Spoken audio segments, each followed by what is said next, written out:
Ori emanciparea femeii e un lucru bun. Emancipare ce înseamnă? Eliberare. O eliberezi de foarte multe servituți. Dar, odată cu această eliberare a conștiinței, apare și un fel de derobare de anumite sarcini tradiționale ale femeii, printre care să naști 4, 5, 6 copii. Nu mai vorbesc că sunt familii tradiționale, în mediul tradițional românesc, în care erau 10, 11, 12 copii. Cea mai elementară prevenție pentru copii în România este împotriva acelor boli care au făcut 20 de milioane de victime la nivel planetar. Prin boli, cum este rujiolia, cum e tetanusul, cum e tusea convulsivă și altele, 20 de milioane care nu mai mor. Ce înseamnă acele? Datorie. Domnul Bognici. Datorie. Am trăit pe datorie. Și s-a împrumutat țara noastră atât de mult, exagerat de mult, fără să se producă ceva consistent, să se vadă ceva în atâția zeci de ani. Sigur că s-au făcut anumite lucruri, dar la nivelul datoriei, care o avem de 200, lucrurile care s-au făcut sunt cuantificabil, sunt nesemnificative, am putea spune, față de nivelul datoriei. De ce nu facem mai mulți copii?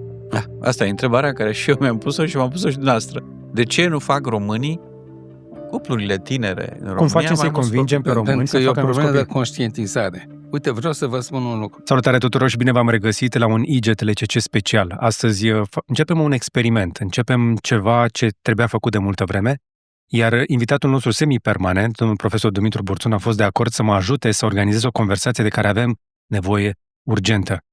Domnul profesor, bine ați venit! Mulțumesc frumos! Mă bucur că ați fost receptiv la ce v-am propus. În calitate de vinovat principal, vreau să explic de ce v-am propus să abordăm această temă a crizei demografice. Pentru că în spațiul public se vorbește tot timpul despre criză economică, despre criză financiară, despre criză morală, dar despre criză demografică foarte rare auzi pronunțându-se. Se vorbește de deficit de forță de muncă, deficit bugetar, deficit de cont curent, deficit de balanță comercială, tot felul de deficite, dar deficitul de copii nimeni nu-l amintește. Ori vreau să atrag atenția că una dintre cele mai grave probleme ale unei societăți recte și ale societății românești este problema demografică. Pentru că fără bază demografică nu poți să concepi niciun proiect pentru viitorul națiunii. Nu poți să ai națiune fără oameni în națiune. Fără oameni în națiune. Vorbim de o formă goală. Deci noi trebuie să vorbim întâi de spor demografic, după care vorbim despre educație, după care vorbim de restul. Pentru că fără astea nu putem avea un viitor al națiunii române. Ori lucrul ăsta nu este conștientizat. Și atunci, ce s-a întâmplat? Acest proiect minunat pe care îl coordonează domnul Grigore Iuga, un proiect sub egida Academiei Române. Dânsul este coordonatorul acestui proiect extraordinar de comunicare a crizei demografice. A strâns în primul rând în jurul lui un grup de specialiști, de care domnul profesor Gherghina, prezent aici. Hai să-l introducem și pe cel de-al patrulea invitat din studioul nostru, domnul profesor Ioan Gherghina, considerat unul dintre cei mai importanți doctori de pediatrie pe care avem în țara asta. Da, e o somitate în domeniul sănătății familiei. Pentru că dânsul spune că principala sursă a sporului demografic este sănătatea familiei. Dacă nu ai o familie sănătoasă, de unde să iasă copii? În afara familiei? Ăștia de regulă sunt mult mai puțin statistic și presupun multe alte costuri. Deci este vorba de un proiect care încearcă să conștientizeze. Dumneavoastră știți foarte bine că există mai multe tipuri de campanii de comunicare. Există o campanie de informare a populației și există și o campanie de conștientizare a populației. Conștientizarea înseamnă și sezizarea unor probleme, asumarea lor și transformarea lor într-un nou comportament. Asta este foarte important pentru națiunea română. O campanie de conștientizare a crizei demografice de către fiecare individ pe care îl atinge mesajul. Iată de ce am venit în fața dumneavoastră aici, pentru că eu m-am constatat de-a lungul timpului că podcastul dumneavoastră este un podcast analitic, care face o analiză complexă și sine ire studio, adică obiectivă, imparțială, a societății contemporane, sub toate aspectele ei. Le-am luat pe rând și noi împreună și dumneavoastră cu alții, ați avut atâția invitați. De data asta vreau să abordăm, v-am propus să abordăm și dumneavoastră ați fost de acord, aspectul demografic. Iată de ce mă retrag acum și vreau să le dau cuvântul celor doi invitați. De la asta plecăm, însă tema pe care aș vrea să totuși o dezbatem astăzi este, și o să încep cu o întrebare bombastică, pentru că ne trebuie un motiv pentru care ne-am adunat aici. Întrebarea este, dacă e adevărat ce auzim prin presă, că România ca națiune este pe cale de dispariție. După aprecierile unor instituții, printre care ONU, se pare că da. Pentru că ONU, analizând evoluția naturală negativă a populației din România, a prevăzut pentru anul 2100 că vom fi o populație de 8 milioane în România. Păi cum să o interpretezi asta altfel decât că populația, că națiunea română este pe dispariție? Te gândești unde este tezaurul genetic al națiunii române? Păi e plecat din țară. A plecat odată cu tineretul, care a părăsit România pentru că s-au desființat milioane de locuri de muncă prin distrugerea economiei industriale și nepunerea în loc a altor locuri de muncă. Și au plecat. Aș adăuga insuficient Nu de putem repede. să facem abstracție de aceste lucruri. Economia noastră s-a schimbat. Nu prea avem șomaj astăzi, pentru că am trecut de la o economie industrializată, agricultură, apoi industrializată de comuniști, la o economie preponderent orientată către servicii. Acum se caută oameni să se angajeze, suntem în situația de a importa forță de muncă, iar românii noștri sunt de foarte multe ori în străinătate. Da, și din păcate este segmentul cel mai fertil al populației. Despre asta vorbim. Păi a plecat tezaurul, cum am spus, genetic, fondul genetic, să-i spunem nu tezaur, fondul genetic al națiunii române. Nu mai e în țară. E plecat în mare parte. De-aia asta nu înseamnă că s-a schimbat situația. Este așa cum am spus-o. Nu mai avem acest fond genetic și familia nu mai este centrul societății care să-și facă funcțiile, inclusiv prin generarea unei natalități care să țină în echilibru populația din România. Da, și apropo de întrebarea dumneavoastră, cel mai negru, cel mai pesimist scenariu este cel spus de domnul profesor Gherghină, cu 18 milioane cu 8 milioane în 2100. Alt scenariu este cu 13 milioane în 2050. Ăsta ar fi cel mai optimist. Dacă lucrurile continuă să meargă așa cum merg acum. Iar la conferința pe care ați organizat-o, domnule Iuga, în anul trecut, în 2024, la Cluj-Napoca, a participat și rectorul de atunci al universității, domnul Daniel David, actualul ministru al educației. Și nu spunea un lucru foarte interesant.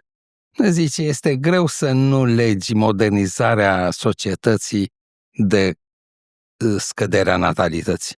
Pentru că e vorba de industrializare, este vorba de urbanizare, este vorba de scoaterea unor mase mari de oameni. Milioane de oameni ies dintr-un sistem de viață cotidiană și de credințe și de obiceiuri, inclusiv de practici sexuale, și îi duci în alt sistem, adică din mediul rural în mediul urban.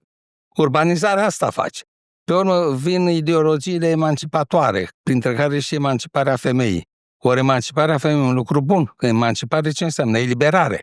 O eliberezi de foarte multe servituți. Dar, odată cu această eliberare a conștiinței, apare și un fel de derobare de anumite sarcini tradiționale ale femeii, printre care să naști 4, 5, 6 copii. Nu mai vorbesc că sunt familii tradiționale, în mediul tradițional românesc, în care erau 10, 11, 12 copii. În zona din care vine domnul Iuga, erau familii foarte numeroase, în Maramureșul istoric. Deci, vă dați seama ce ce schimbare. Și atunci domnul Daniel David zice, cred că ar trebui să ne gândim și la un plan B. Da. Nu zic că planul A e greșit, că dumneavoastră vreți să stopați demografia, dar cred că și planul B ar trebui avut în vedere. Adică, zice eu, România e mai mică, dar mai educată. Da. Da, așa. Cum e, domnule Iuga? Pentru că să coordonați acest proiect în interiorul Academiei Române. Cât de urgent este pentru dumneavoastră? Cum vedeți situația actuală? Și dacă tot lucrați la proiectul ăsta deja de câțiva ani, ați tras vreo concluzie până în momentul ăsta? Aș face o precizare. Eu nu coordonez proiectul în cadrul Academiei Române. Proiectul este sub egida Academiei. Sub egida, ok. Ok, proiectul a demarat în 2021, când atunci ne puneam întrebări cu anumiți membri ai Academiei Române, și am să numesc pe domnul academician Constantin Ionescu Târgoviște și pe regretatul Vladimir Trebici. Nu, pe regretatul Bălăceanu Stolnici, domnul academician Bălăceanu Stolnici, care, cu paranteză, a fost în aula Academiei Române la prima ediție a conferinței. Dar revenind la întrebarea dumneavoastră, sau revenind și vreau să fac o prezentare pe scurt a proiectului.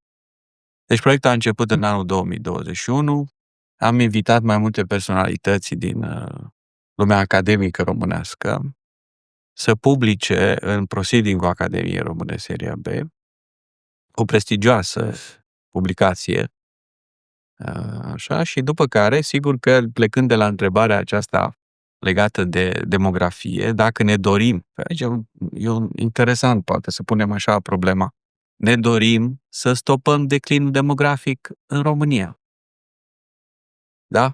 Adică dacă noi ne dorim, cine noi toți, societatea românească, okay. Pentru că problematica aceasta nu este a mea, a domnului profesor, a dumneavoastră. Este a societății românești, este a României. Ne dorim Pe dacă noi... e a noastră a tuturor, înseamnă că e a nimănui. N-aș spune așa, poate eu văd altfel lucrurile. Spunea aici, am și menționat pe coperta programului... Camera e acolo. Spunea Napoleon Bonaparte, nu se poate salva națiunea fără ajutorul națiunii. Napoleon Bonaparte. Acum dacă ea nu vrea, e ca în bancul cu bătrâna care nu vrea să traverseze. Deci, adevărul că nu putem face de foarte mult ori ce am făcut la ultimele alegeri. Ideea este clară. Noi trebuie să ne salvăm pe noi. E clar. Dacă Napoleon Bonaparte a spus lucrul acesta, știm cu toții cine a fost Napoleon Bonaparte. Un lider genial, un lider extraordinar. Geniu. Atunci înseamnă că și el a fost, personalitatea care a ridicat Franța la vremurile acelea și a rămas Franța. Atunci, haideți să ne concentrăm un pic, să devenim un pic aplicați. Cei care ne urmăresc sunt oameni destul de pragmatici, destul de ocupați. Încercăm să le dăm ceva util. Și mă bucur că domnul profesor Gherghina a venit foarte bine echipat, cu studii, cu tot ce trebuie. Da. Aș pleca de la sursa problemei. Cu toții avem bunici care vin din familii numeroase. Pe vremea aia, din câte știu, se făceau mulți, pentru că mulți, trebuie să recunoaștem, mureau. Era greu nu știu, de ce se făceau așa de mulți copii? Era o chestie culturală. Vai de mine, și economică. Domnul Bucnic. Familia era unitate productivă. Ne-ați explicat asta de mai multe ori în podcastul. Atunci când am vorbit într-un podcast al noastră, de unde vine dorința de a avea băieți. Fiindcă trebuia să ai forță de muncă. Iar fetele erau suficiente, una, două, să rămână cu mama acasă să gătească. Pentru cine? Pentru băieți care plecau la câmp. Deci e o explicație economică și până una culturală.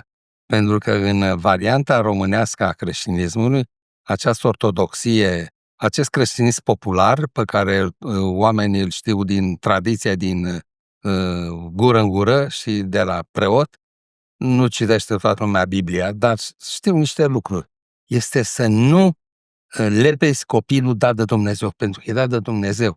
Are un rost pe lume, nu este întâmplător. Da. Iată de ce avem acele familii pe care spunea, scuzați-mă, nu vă mai întreb. Nu, chiar urăm foarte mult și apropo de întrebarea, dacă ne dorim să stopăm declinul demografic în țara noastră, părerea mea este că toți ar trebui să spunem da, ne dorim, pentru că e important peste 40 de ani, 50 de ani să ne asigurăm plata pensiilor care se tot vehiculează pe toate canalele de televiziune, se vehiculează același mesaj. Cine ne va plăti pensiile? Am dubii că dăm vor un mai exista pensii în formă asta. Eu am dubii serios. Asta e alt Asta e cu subiect. pensiile. Acesta este alt subiect. Dar subiectul esențial, după părerea mea, și eu mă bucur, domnul profesor este aici și domnul profesor Gherghina, este cel legat de cum ne asigurăm resursa umană a țării noastre pentru a ne dezvolta.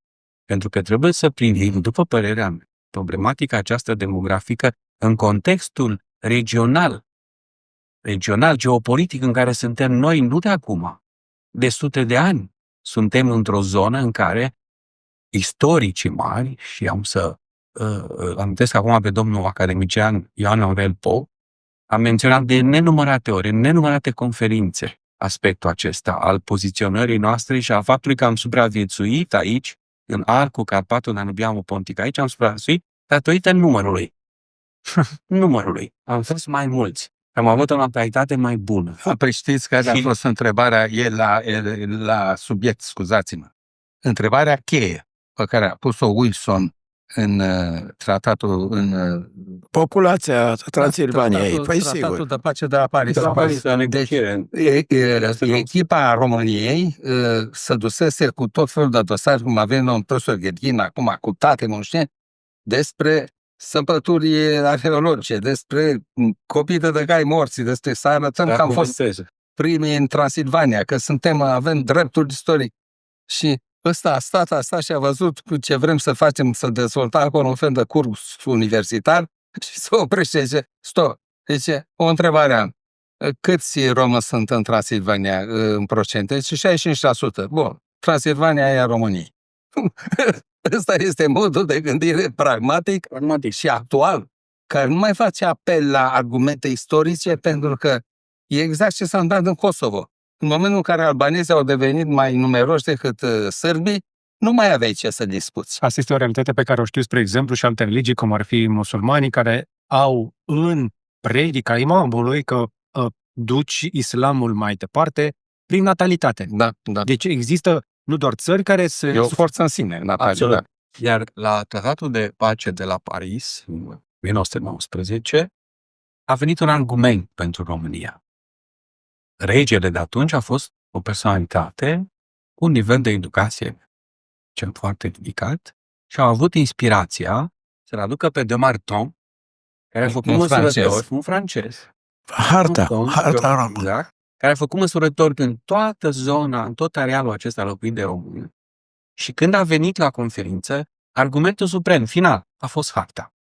Și harta aceea o avem, noi am trăit la toată lumea, există, unde se poate observa foarte clar ponderea populației românești în aceste provincii istorice, Transilvania, Basarabia, Bucovina, Țara Românească, Oltenia și așa mai departe, toate provinciile românești. Și atunci, acela era argumentul științific la acea vreme. Okay. Era o hartă făcută de un specialist, de Marton, care ar trebui să ridică mai multe statui. Da, ar trebui să se știe mai multe despre... Deci numerele contează și să facem copii destui contează, pentru că nu știi niciodată când ai nevoie de mai mulți oameni la probleme. Ai nevoie de resursă umană. Ai nevoie de resursă Fără resursă umană nu poți să dezvolți nimic. Revenim imediat la informații gratis despre lucruri care costă, dar mai întâi vreau să vă povestesc despre Todome.ro, o firmă românească de top care redefinește calitatea și inovația în amenajarea casei. De la porți din fier forjat, au multe modele, garduri moderne și panouri decorative, până la carporturi, inclusiv cu fotovoltaice, preferatele mele, dar și porți culisante folosesc doar materiale premium, rezistente la orice condiții meteo și sunt fabricate la standarde superioare. Însă ce îi face speciali? Păi poți personaliza totul direct pe site-ul lor, de la dimensiuni la design, ca să se potrivească perfect stilului tău. Intră acum pe todome.ro, descoperă oferta și transformă-ți casa cu eleganță și durabilitate. Iar eu i-am ales pentru următorul meu proiect și tocmai de aceea îi recomand cu toată încrederea. Dacă vrei și tu reclamă aici, scrie-ne pe contact@aronbuhnici.ro. Problema este așa că domnul profesor ne-a explicat de mai multă vreme și de mai multe ori până ne-a intrat bine de tot în cap. Am luat oamenii de la țară, dar nu am scos încă ruralul din ei. Da. Au venit la oraș cu alte obiceiuri, unde noi suntem într-o tranziție veșnică aici, de la rural la urban, de la urban la industrial, la post-industrial la servicii, pe deasupra să mai suprapun și aceste revoluții politice, peste noi am avut revoluție, am intrat în capitalism sau ce chestia asta pe care o trăim zilele astea, suntem și în NATO, suntem și în UE, acum suntem și în Schengen, ne uităm către Occident pentru farul călăuzitor, deși unii ar vrea să se uite mai către Est pentru anumite orientări, să zicem așa, ori de felul în care ne trăim viața spirituală sau viața de familie, fără înțelegere foarte clară a ceea ce înseamnă chestia din Est acolo. Complicat. Am abordat subiectul ăsta de foarte multe ori. În realitate însă, oamenii ăștia sunt mai degrabă confuzi decât să aibă certitudini. Și o anumită miopie, domnul Bucnici, că mă uitam la întrebarea și la răspunsul dat de domnul Iuga, că trebuie să fie a noastră tuturor cauza. Așa este, trebuie, dar nu e. Și știți de ce? E că marea majoritate a oamenilor sunt niște indivizi în timpul vieții lor. Adică? Nu-s mai mult. Nu sunt filozofi ai istoriei, nu sunt demografi, nu sunt sociologi, nu sunt oameni care privesc de sus istoria, cum privește Neagu Juvara, de pildă, în cartea lui de Istoria Civilizației, să arate cum au evoluat civilizațiile și cum se întâmplă, cum de fiecare dată când se schimbă tipul de civilizație, câștigă acele grupuri care n-au nimic de pierdut. Și sunt niște analize superbe acolo. Dar la un nivel macro, la nivel micro, omul este preocupat de viața lui, de copiii lui. Toate reclamele de la televizor, domnul profesor, sunt pe poți să o faci, just do it, tu contezi, urmează-ți instinctul, da, dar nu alege cu bătaie pofta. lungă. Urmează-ți instinctul, dar totul este pe consum imediat. Da. Nu este pe... Tu decizi. Dar cheia e la tine. Nu pe termen mediu și lung. Ori problema demografică e o problemă de termen mediu și lung, nu e o problemă de azi de mâine. Este o problemă de a depăși miopia, de a putea să vedem cu gândul, cu mintea, să vedem mai departe. Nu numai noi suntem preocupați de natalitate. Din țările la care v-ați referit, aș cita Franța, care e deosebit de interesată de natalitate și a luat o serie de măsuri pentru a sprijini familia. De exemplu, pare mărunt, dar e foarte important. Întreprinderile care au angajate multe femei sunt obligate ca în proximitatea instituției în care lucrează aceste femei să existe grădinițe, creșe și școli. Prin lege, da? Prin lege. Este ceva ce am auzit și de la fostul primar al Bucureștiului, Nicu Șordan, care le reproșea dezvoltatorilor imobiliari că fac tot felul de silozuri de oameni. Eu la zice silozuri de oameni. Adăposturi, fără să facă școală și grădiniță lângă. Și deci ei ce au obținut? Au obținut o natalitate care a crescut de la 7-8 la 1000 la 10. Deci a avut rezultate. Mă refer la Franța. Da. Bine, acum sistemul lor de asigurări sociale este abuzat și de unele etnii conlocuitoare și alte religii care vin în Franța fix pentru același lucru. Da. Putem fi de acord? Știi, sigur. E o forță de atracție. Știm asta. Politica socială. Ok, da. Domnul Bucnici, proiectul nostru este un proiect... Da. De asta. Asistența medicală, sunt totuși medic, acolo este absolut gratuită pentru copii, elevi și studenți până la 25 de ani. Fiind atât de centralizată, are totuși o problemă de timing. Se așteaptă destul de mult la servicii medicale, dar da, sunt de acord, asistența medicală este foarte importantă. Și trebuie să fie gratuită. Deci o politică socialistă în un stat capitalist. Ce înseamnă să depășim maniheismul acela, ori, au sau. Un coleg de-a meu, avocat acolo, care practică avocatura în Paris și care a spus, măi Ioane, ăștia sunt mai comuniști decât am fost noi. Da. Apropo de școală da. și de asistența medicală. Asta este una dintre părțile frumoase, interesante ale Europei noastre, care reușește să împace socialul, socialismul, capitalismul. Da. Unde mai vezi așa ceva? Suedia, un exemplu. Suedia, de exemplu, țările nordice. Țările nordice, dar mă refer la alte culturi, la alte țări, pentru că probleme demografice au mai multe țări de pe planeta asta. Vorbeam noi mai devreme, înainte să intrăm în înregistrare de China, care este în declin demografic, deși regula un început de declin demografic. Diferența, părerea mea personală este că e bine să comparăm. Deci un început de declin demografic, dar i-a speriat puțin. Faptul că India a devenit cea mai populată țară și i-a speriat puțin prin prisma, exact ce spuneam adineauri, viitorului referitor la resursa umană, de care au nevoie și peste 30 de ani. Asta ne dorim și noi. Și vreau să fac o paranteză aici scurtă, profesor, la început, domnul Bucnici. Deci proiectul nostru e un proiect național, pluridisciplinar și chiar, cum spunea domnul profesor Daniel David, și chiar transdisciplinar pe unele aspecte. Deci avem specialiști în medicină și specialiști de cel mai înalt nivel de la Academia de Științe Medicale din România, de la marile universități de medicină din România, implicați în proiect. Avem specialiști în sociologie, în comunicare, domnul profesor Borțun și alți în antropologie culturală. În antropologie culturală. Avem profesori și specialiști în psihologie. Avem profesori și specialiști în economie, inclusiv de la Institutul de Prognoză al Academiei Române. Directorul institutului. Președintele Institutului, domnul academician Albu. Okay. Avem, încă puțin și termin, ca să fac o scurtă prezentare, avem specialiști în legislație. Extraordinar. Da, extraordinar de important și extrem ce trebuie de să util. rezulte de pe urma muncii noastre? Cei mulți oameni care se uită la podcasturile astea, mă scuzați, sunt sătui de tot felul de instituții din astea care de la distanță par prăfuite, mă iertați. Noi vrem să comunicăm, domnul, de asta suntem aici. Ok, să comunicăm, dar problema o știm, l-a constatat, ne-a mai zis domnul profesor, l-a constatat, suntem toți buni. Ce facem după ce constatăm problema? Domnul Bucnici, deocamdată noi comunicăm și e important să știe auditorul noastră, pentru că problematica aceasta e pentru prima oară în România, așa, când este abordată extrem de serios. După Ceaușescu, că și Ceaușescu am abordat. Nu discutăm, vorbim din punct de vedere științific. Ceaușescu a abordat, a fost alt, nu vreau să comentez, politic. Noi vorbim aici din punct de vedere științific.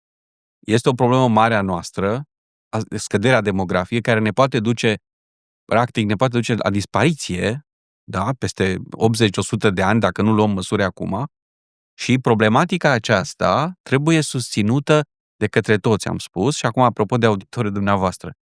Eu aș vrea să menționez un lucru. Noi am început cu 3 mari evenimente științifice, care le-am făcut în centrele universitare ale țării. Așa. În București, la Academia Română, în Cluj, la Universitatea Babeș-Bolyai, în Iași, la Universitatea de Medicină. Am fost și am avut și un simpozion în Maramureș istoric la Vișor de Sus. Am comunicat în lumea academică și acum cred că este prima oară când venim ieșim pe mass media și încercăm să transmitem un mesaj. Primul mesajul este acesta, că lumea academică din România este preocupată de acest fenomen al scăderii demografice și este îngrijorată chiar.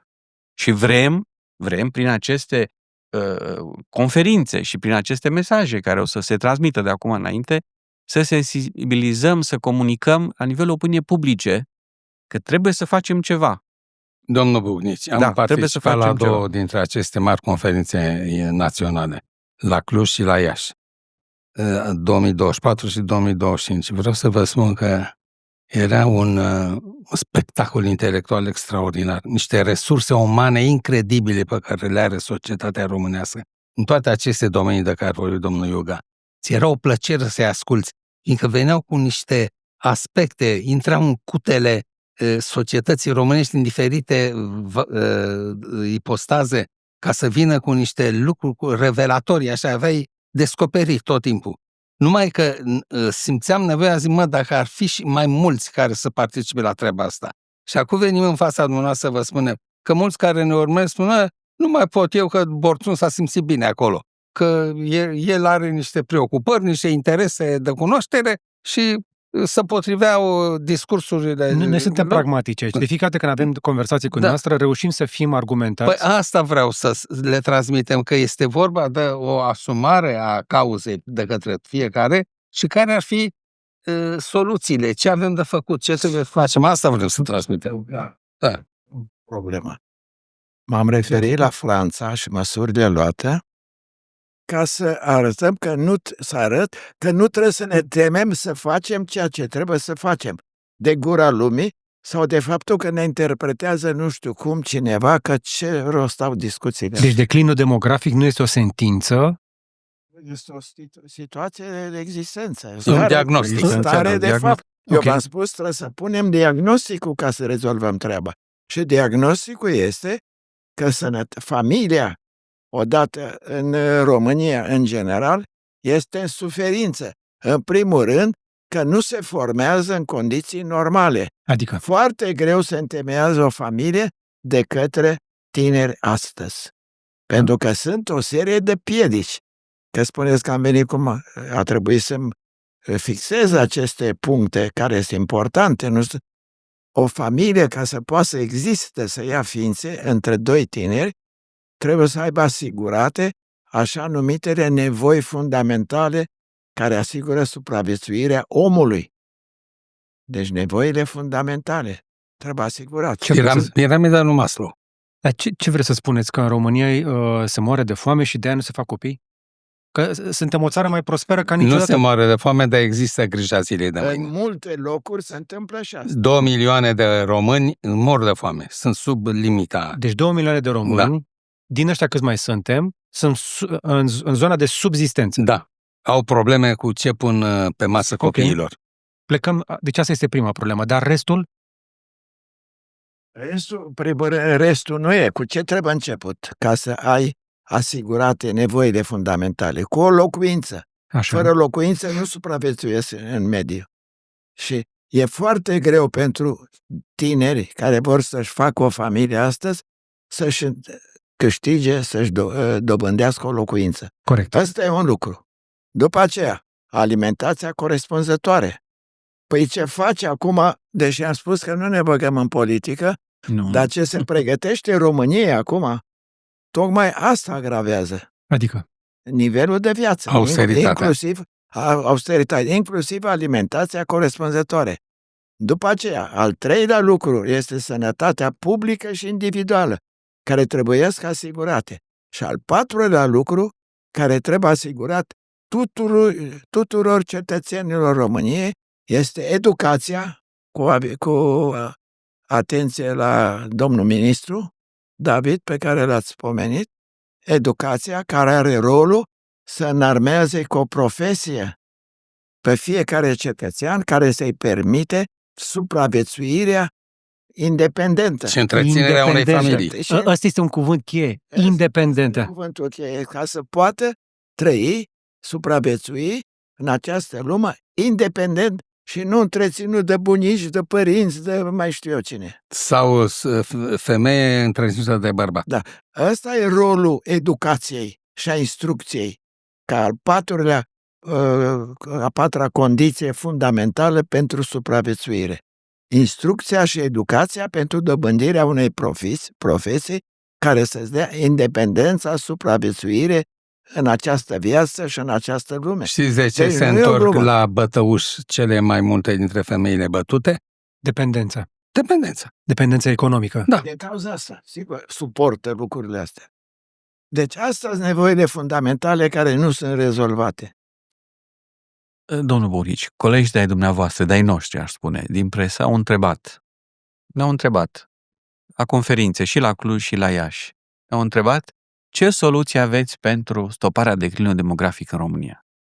E aproape imposibil să spui într-o emisiune de televiziune, că asta vor mulți, să spui soluțiile, atunci să le numeri. Păi 1, 2, 3, 4, 5. După asta tânjesc și eu, că de-aia sunt aici. Eu sunt vocea oamenilor de acolo din spate. Domnul vrea să livreze soluții. Domnul profesor, care e unul dintre cele mai importante personalități în comunicare din România, profesor Borțun, poate explica dânsul cum trebuie comunicată această problematică a demografiei din România, în așa fel încât să înțeleagă că de asta suntem aici.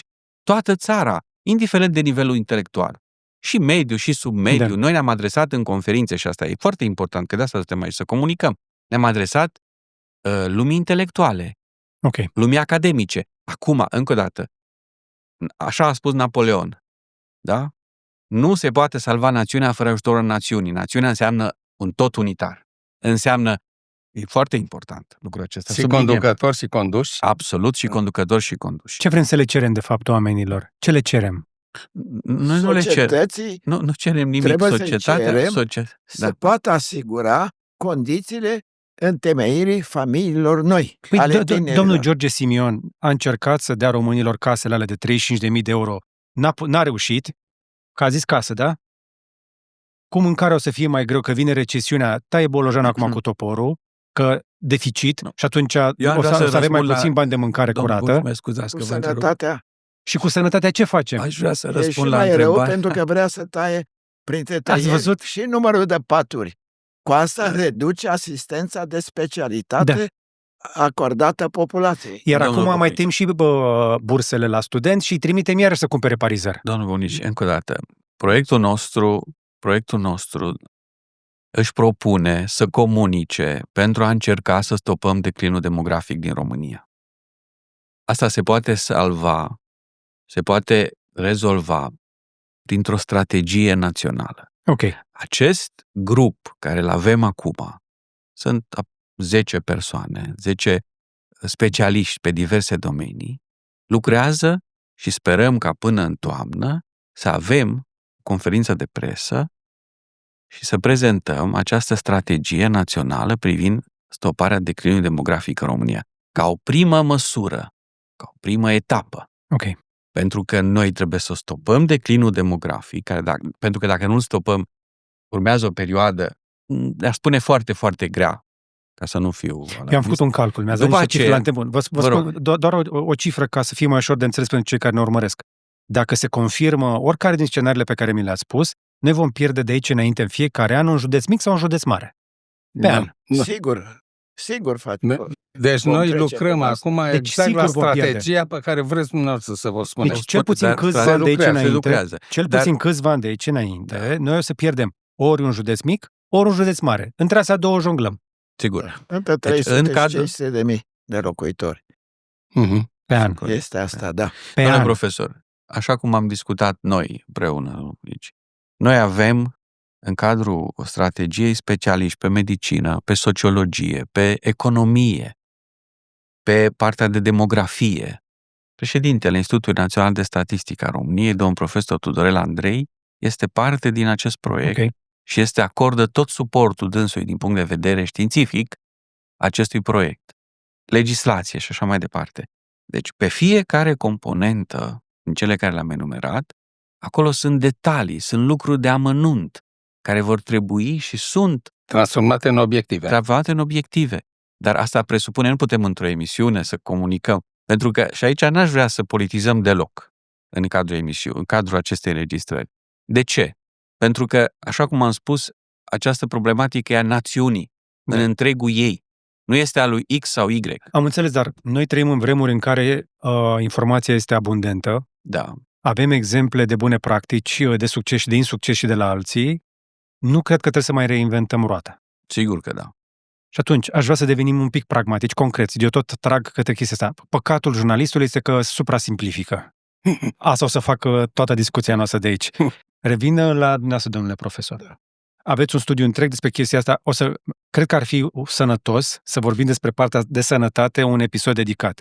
Dar din punctul nostru de vedere, ne-ați spus lucrurile de bază pe care le vedeți, da? Adăpost, Alea sunt fundamentale, sunt nevoile fundamentale. fundamentale ale omului, care stau și la baza constituirii familiilor. însă Fără acelea nu se poate face o familie. pentru ale avem nevoie de strategii asumate politic. Trebuie până la cel mai înalt nivel, inclusiv în Parlament, să ne asumăm chestia asta. E urgență, trebuie să ne ducem după problemele astea. M-aș întoarce însă la experiența noastră practică noastră, din câte am auzit, încă mai mergeți zi de zi la Institutul Mama Da. și Copilul, nu? Da. Uh, Am acolo doctoranți. Asta e funcția mea acum. Coordonație de doctorat. Mai am încă, da. Da. Spuneți-mi ce s-a schimbat important în cariera dumneavoastră, venind mai aproape de prezent, când vine vorba de sănătatea mamei, sănătatea copilului, sănătatea familiei, pentru că veniți cu niște informații direct de la sursa noastră, faceți cercetare directă și vedeți copii, mame și copii în fiecare zi. Ce s-a schimbat? Asistența medicală e în suferință pentru că în urmă cu 10 ani, deci în 2014, 11 ani de acum, la 1 iunie s-a dat o lege a sănătății sau s-a modificat legea sănătății pentru a face economii în sănătate încât ea să fie dirijată de așa numitul pachet de bază de servicii medicale. Vă rog să înțelegeți ce spun acum. Pachet de bază. Ar fi trebuit ca niște servicii esențiale să figureze acolo, dar nu figurează. Cum ar fi? Cum ar fi? De exemplu, pentru diagnosticul unei suferințe de creier, să fie acolo și rezonanța magnetică și tomografia cerebrală, care nu figurează în pachetul de bază. Pentru ca să fie făcută la un pacient care are nevoie, acesta trebuie să plătească în plus. 800 de lei. În plus, de el plătind asigurare toată viața. De ce credeți că trebuie acoperite astea de la buget? Păi nu de la buget, că nu de la buget sunt acoperite sănătatea. Aici nu aveți... De la contribuția de sănătate. Sunt banii noștri și ai dumneavoastră acolo, Păi da, dar pe ne-a care spus... i-ați plătit pentru sănătate. Da, dar aud pentru prima dată vorbind mai clar despre lucrul ăsta, cel mai nou ministru al sănătății vine și ne spune că cotizează prea puțin oameni la sănătate. Că nu sunt bani pentru că cotizăm prea puțin. Până acum s-a mai spus și asta, dar nu e chiar așa. Pentru că toți salariații au plătit. Eu am plătit până la 70 de ani. Așa. Și acum plătesc din nou. Păi poate că a fost valabilă contribuția noastră până la 70, că după aia, după 70... Păi nu, până atunci am plătit. Domnul Bogdici, mai este o hibă. Banii din contribuțiile pentru sănătate nu rămân la Casa Națională de Sănătate. Sunt manevrați. Sunt manevrați de guvern. Deci nu sunt buget. Aia nu sunt bani de la buget. Aceia sunt banii noștri, a celor care am plătit. Dar n-am terminat să vă spun problema cu pachetul de bază. V-am dat numai un aspect ce înseamnă pachetul de bază. Adică bani mai puțin pentru diagnostic, bani mai puțin pentru tratament. Și unde ne-a dus această situație? În clasamentul în Uniunea Europeană, România e pe ultimul loc la criteriile de eficiență a serviciilor medicale. Avem cea mai mare mortalitate generală, cea mai mare mortalitate maternă, care în urmă până în 2012 era de 5 ori mai mare în România. Asta înseamnă mortalitatea legată de sarcină. A scăzut acum, a scăzut mult un moment, de 5 ori mai mare în România, dar trebuie să știm de la ce am plecat, sigur, decât în Uniunea Europeană. Acum e de 2 ori mai mare, deci n-am reușit să ieșim din acest ultimul loc. Mult. După aceea avem cea mai mare mortalitate infantilă a copilului 0-1 an, ca îți pune o etichetă că ești neperformant. Deci ne-a ținut cu toate aceste criterii pe ultimul loc în Uniunea Europeană. Și practic acolo pierdem oameni. Păi acolo avem un număr de copii și pierdem. De exemplu, mai sunt și alte lucruri. De exemplu, legi nepotrivite. Nu avem o lege a vaccinării. Nu mă refer la COVID, ci mă refer la vaccinarea copiilor. Prevenția prin vaccinare. De exemplu, numai prin rujeolă am pierdut 80 de copii în ultimii 4 ani pentru că nu s-au vaccinat. Pentru că nu avem o lege. Nu putem face. Dar uite, vedeți că chestiile astea... Cum vi se pare lucrul ăsta? Ce-mi ziceți dumneavoastră acum, nu e viral pe Facebook. Ne mor copiii că nu se vaccinează de rujeolă. Dimpotrivă, ni se viralizează chestii de genul că mor oameni care s-au vaccinat de COVID. Adică avem și o problemă de educație, dar și de comunicare. Dar nu sunt date medicale. Și de educație, da. Și de educație. Pentru că dacă e ignorantul, nu știe că e ignorant și face pe deșteptul, devine periculos. Știți unde e treaba cu educația? Că din copiii care mor acasă, 20% au mamele analfabete. În această situație, acerii părinți nu pot să aplice cum trebuie îngrijirile copilului. Și atunci vedeți dumneavoastră cum educația se răsfrânge negativ asupra demografiei și a evoluției pozitive a demografiei, dimpotrivă. Mă pun iarăși în rolul spectatorului critic. Da. De fiecare dată când aud oameni care vin și spun dați-ne mai mulți bani, dați-ne mai mulți bani, aici aș da eu un contraargument. De fiecare dată când salvăm un copil și introducem încă un cetățean... Salvăm o omenire, așa se spune, dacă salvezi o viață. O lume, un univers. Da, la nivel spiritual. Da. Dar eu voi rămâne pragmatic, cu iertare, să-mi fie iertat, dar o să încerc să rămân un pic pe economie. Nu știu că știți, dar valoarea unui adult productiv, pe toată durata lui de viață pentru societate, este de 7 cifre, adică sare de 1 milion. În anumite situații se duce spre 2 milioane. Deci, câtă bani am economisit că n-am vaccinat niște copii sau că nu le-am făcut computer tomograf sau nu ne-am ocupat de mamele alea să le educăm? Am economisit mult mai puțin decât am fi câștigat. Exact. Prevenția costă mai puțin decât tratamentul și probabil că domnul profesor l-aș ruga foarte mult, domnul profesor, să punctăm acest lucru legat de nevoia în cadrul proiectului nostru, legat de ce înseamnă nevoia de a regândi prevenția. Ce înseamnă prevenția, în primul rând, și cum ar trebui să o rezolvăm? Aveam și cifrele. cât costă vaccinarea, $4-5 în total, și cât costă boala dacă apare. Boala apare la $300-400 Per individ. per individ, per bolnav. Costurile Deci care este sunt pentru incomparabil tratament. mai ieftin să previi prin vaccinare decât să tratezi, plus că ai pierderile, decesele, infirmitățile și așa mai departe. Ok. Deci Nu partea de prevenție. Nu se compară. La partea de prevenție ce ați mai adăuga? Noi am mai discutat Cea noi. mai elementară prevenție pentru copii în România este împotriva celor boli care au făcut 20 de milioane de victime la nivel planetar. Prin boli, cum este rujeole, cum e tetanusul, cum e tusea convulsivă și altele, 20 de milioane care nu mai mor. Știți că unii vor să reducem populația. Cine? Așa se spune, domnul doctor. Se spune. Dar cine spune? Că ar fi niște... Eu am personaj care nu pot să-i dau La numele nivel particular, global, La nivel global. care spune că trebuie redusă populația globului la 500 de milioane. Iar acest... E un mit, să știți, este un fake news. Am cercetat chestia asta. Circulă inclusiv unul despre Madame Lagarde, care ar fi spus că avem prea mulți bătrâni. Nu e adevărat, e fake news. Am căutat. E acela, dar n-are treabă cu asta. Vorbiți de Schwab, nu? Nu, De la Forumul Economic Global? nici vorbe. De un om politic vorbesc. Ok. Nu. Da, dar mai este cel care e și el milionar și face donații și vaccinări până în India. Bill Gates. Bill Gates. L-am înregistrat. Deci nu e fake news. El spune cu gura lui că l-am înregistrat. Dacă știm să manevrăm vaccinările, cu asta compromite vaccinările, putem reduce populația globului cu 15%. Ce mai vreți cu asta? Argumentul în cadrul discuției pe care a făcut-o Bill Gates, vi-l spun eu. El spune așa, că dacă mamele văd că le supraviețuiesc copiii, nu vor mai face la fel de mulți.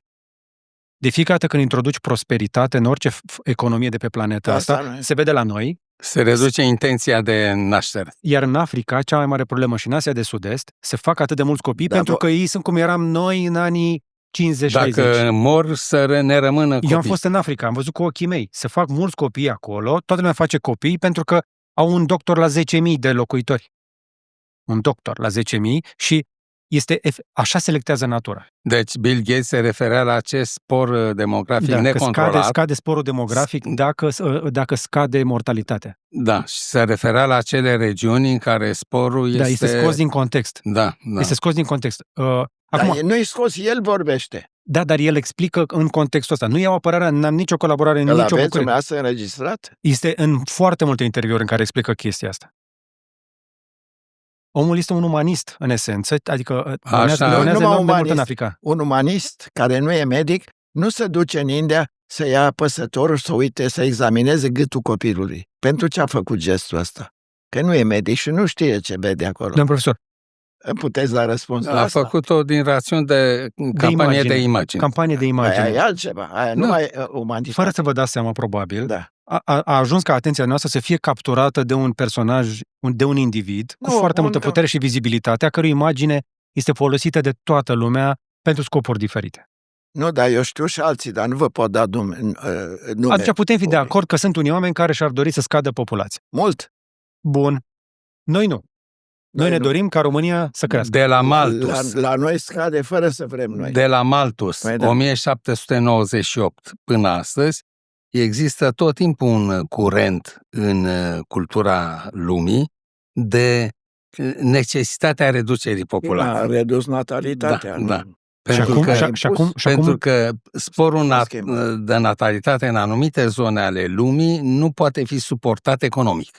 Corect. Și atunci ei își pun problema asta. Dar nu e cazul. Dar nu e cazul nostru. Aici trebuie să aterizăm pe pământ românesc. Și atunci să redevenim pragmatici. Să sunteți un medic foarte respectat și, încă o dată, vedeți direct la sursă care sunt problemele de sănătate.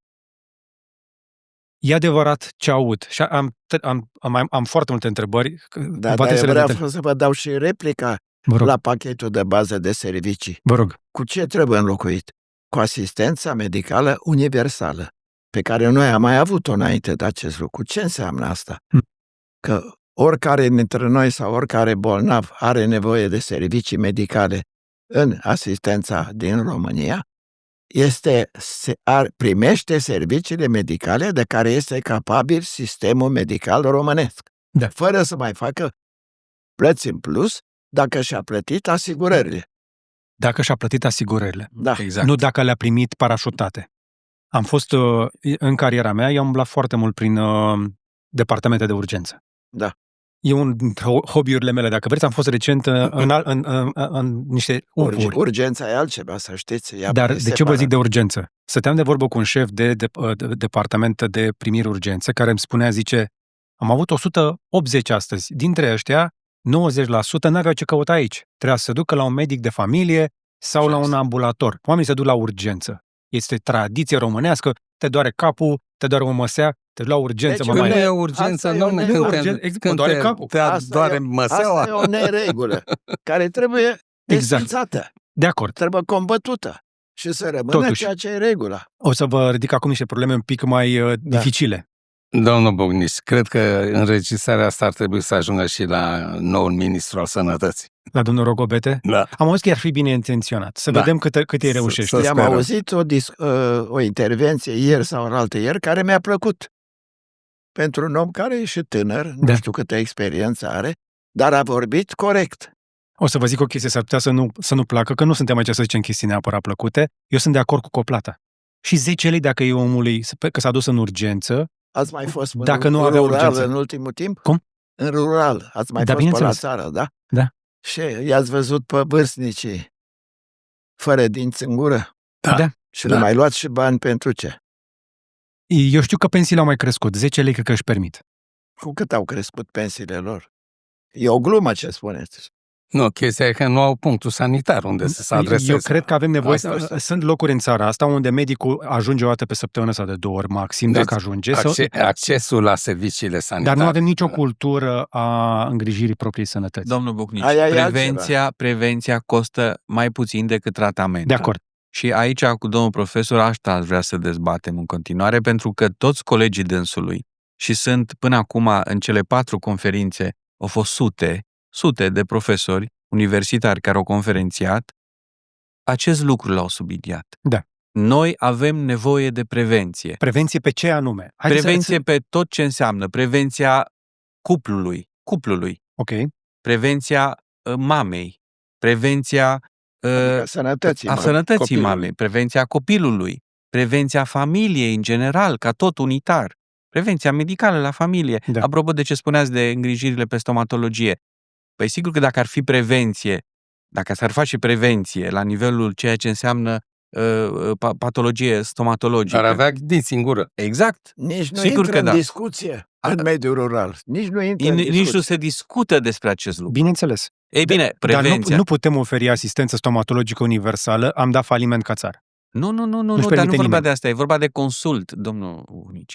Avem- Consultul așa este. primar, acela de a merge o dată sau de 2 ori pe an la stomatolog, fără să-i facă o lucrare, că lucrarea costă, măcar să facă un consult. De acord. Se Evident. facă tratamentul cariei. De exemplu, domn profesor, legat de proiectul nostru, Sănătatea Familiei și Natalitatea, ceea ce înseamnă prevenția cuplului.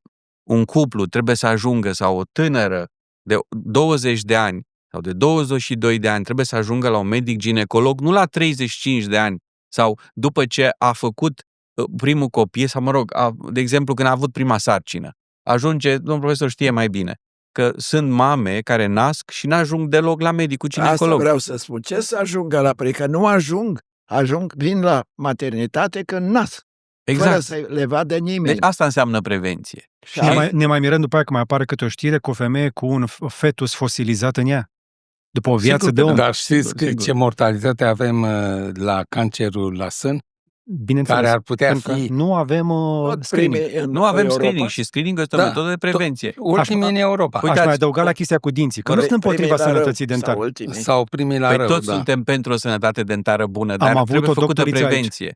Am avut doctoriță Eu stomatologă aici care a scuzați, spus, eu am spus chestia cu dinții bătrânilor de la țară, Ați că a spus o spus că vrea observație. să le Da. mai ia bani. nu vreau eu să le iau bani, eu vreau despre doar asta să e Nu vorba. limitez. să coplată. Da, nu, domnul profesor, Să despre asta. primești 50, Eu vreau să scad 50 de- presiunea pe că urgențe primești și să duc 50 oamenii în de lei, ambulator. 50 de lei la pensie. Sigur că da. Ce înseamnă asta? 10 lei înseamnă Cred că e o glumă. 20%. Domnule profesor, Nu, că poate aude lumea.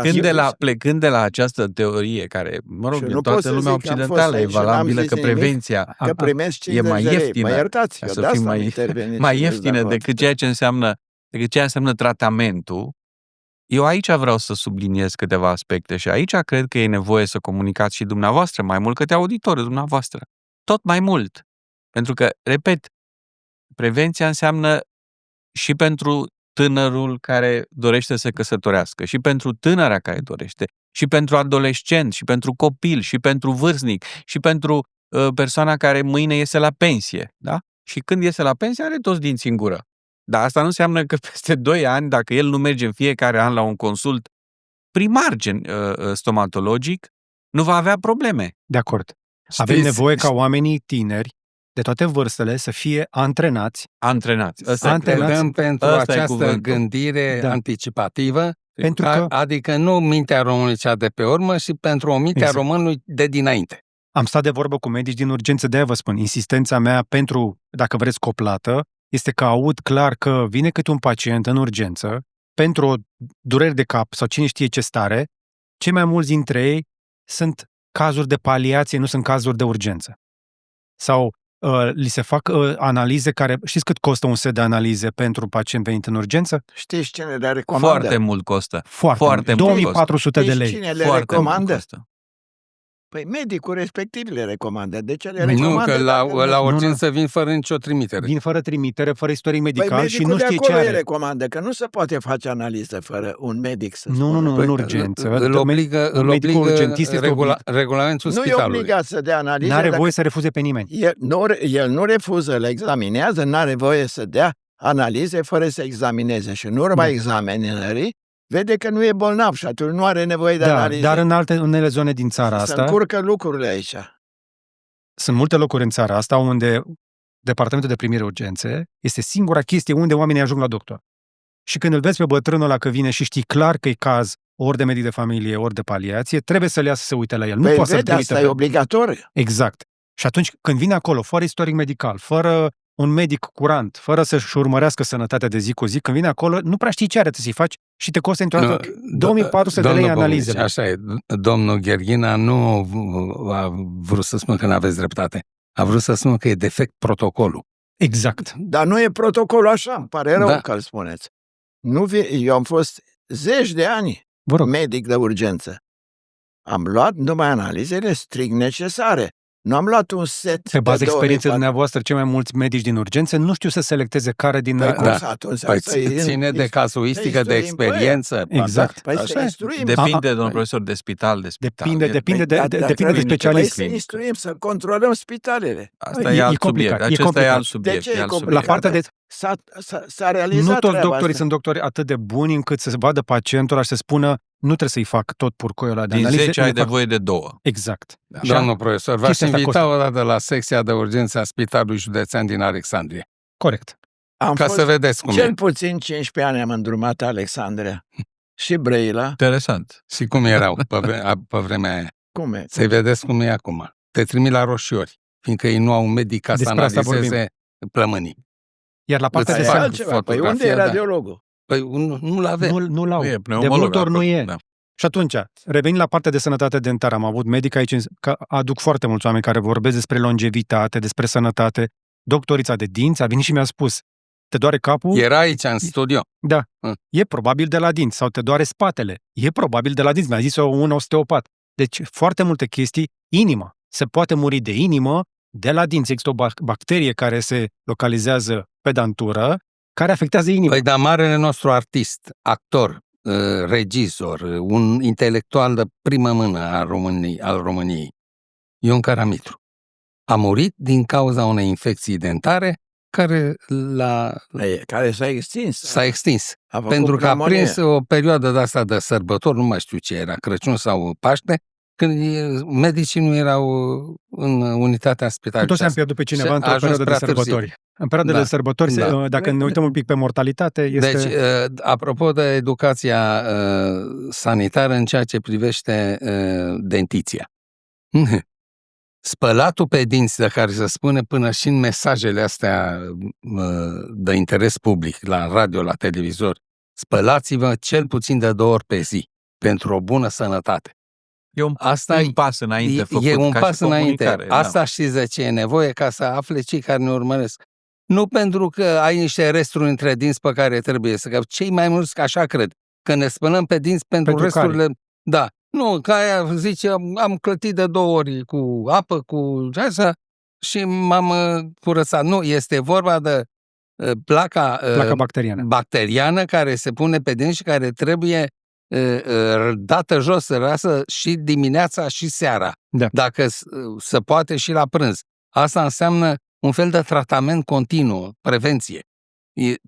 Depinde și de noi. Dacă lași placa bacteriană acolo, apar cariile, apar îmbolnăvirile, infecțiile și până la inimă. Inimă, spinare, este o grămadă de chestii. Spui că n-ai avut noroc în viață sau că atât ți-a fost mosorul. Și că bunicul a trăit și fără să se spele pe dinți. Da, cât și în ce condiții, cu sau fără dinți în gură și așa mai departe. Credem că e nevoie de educație pentru a promova prevenția. Educație de la nivelul școlii. Școala primară. Este nevoie de educație în rândul copiilor. Să învățăm la școală cum se folosește periuța de dinți. Nu, să învățăm ce înseamnă prevenția, domnule. Să nu revenim. Să învățăm ce înseamnă prevenția. Asta e important. Eu n-aș avea nimic împotrivă să învățăm cu periuța. Prevenția. Să învățăm ce înseamnă... Dar trebuie să aibă cine să învețe.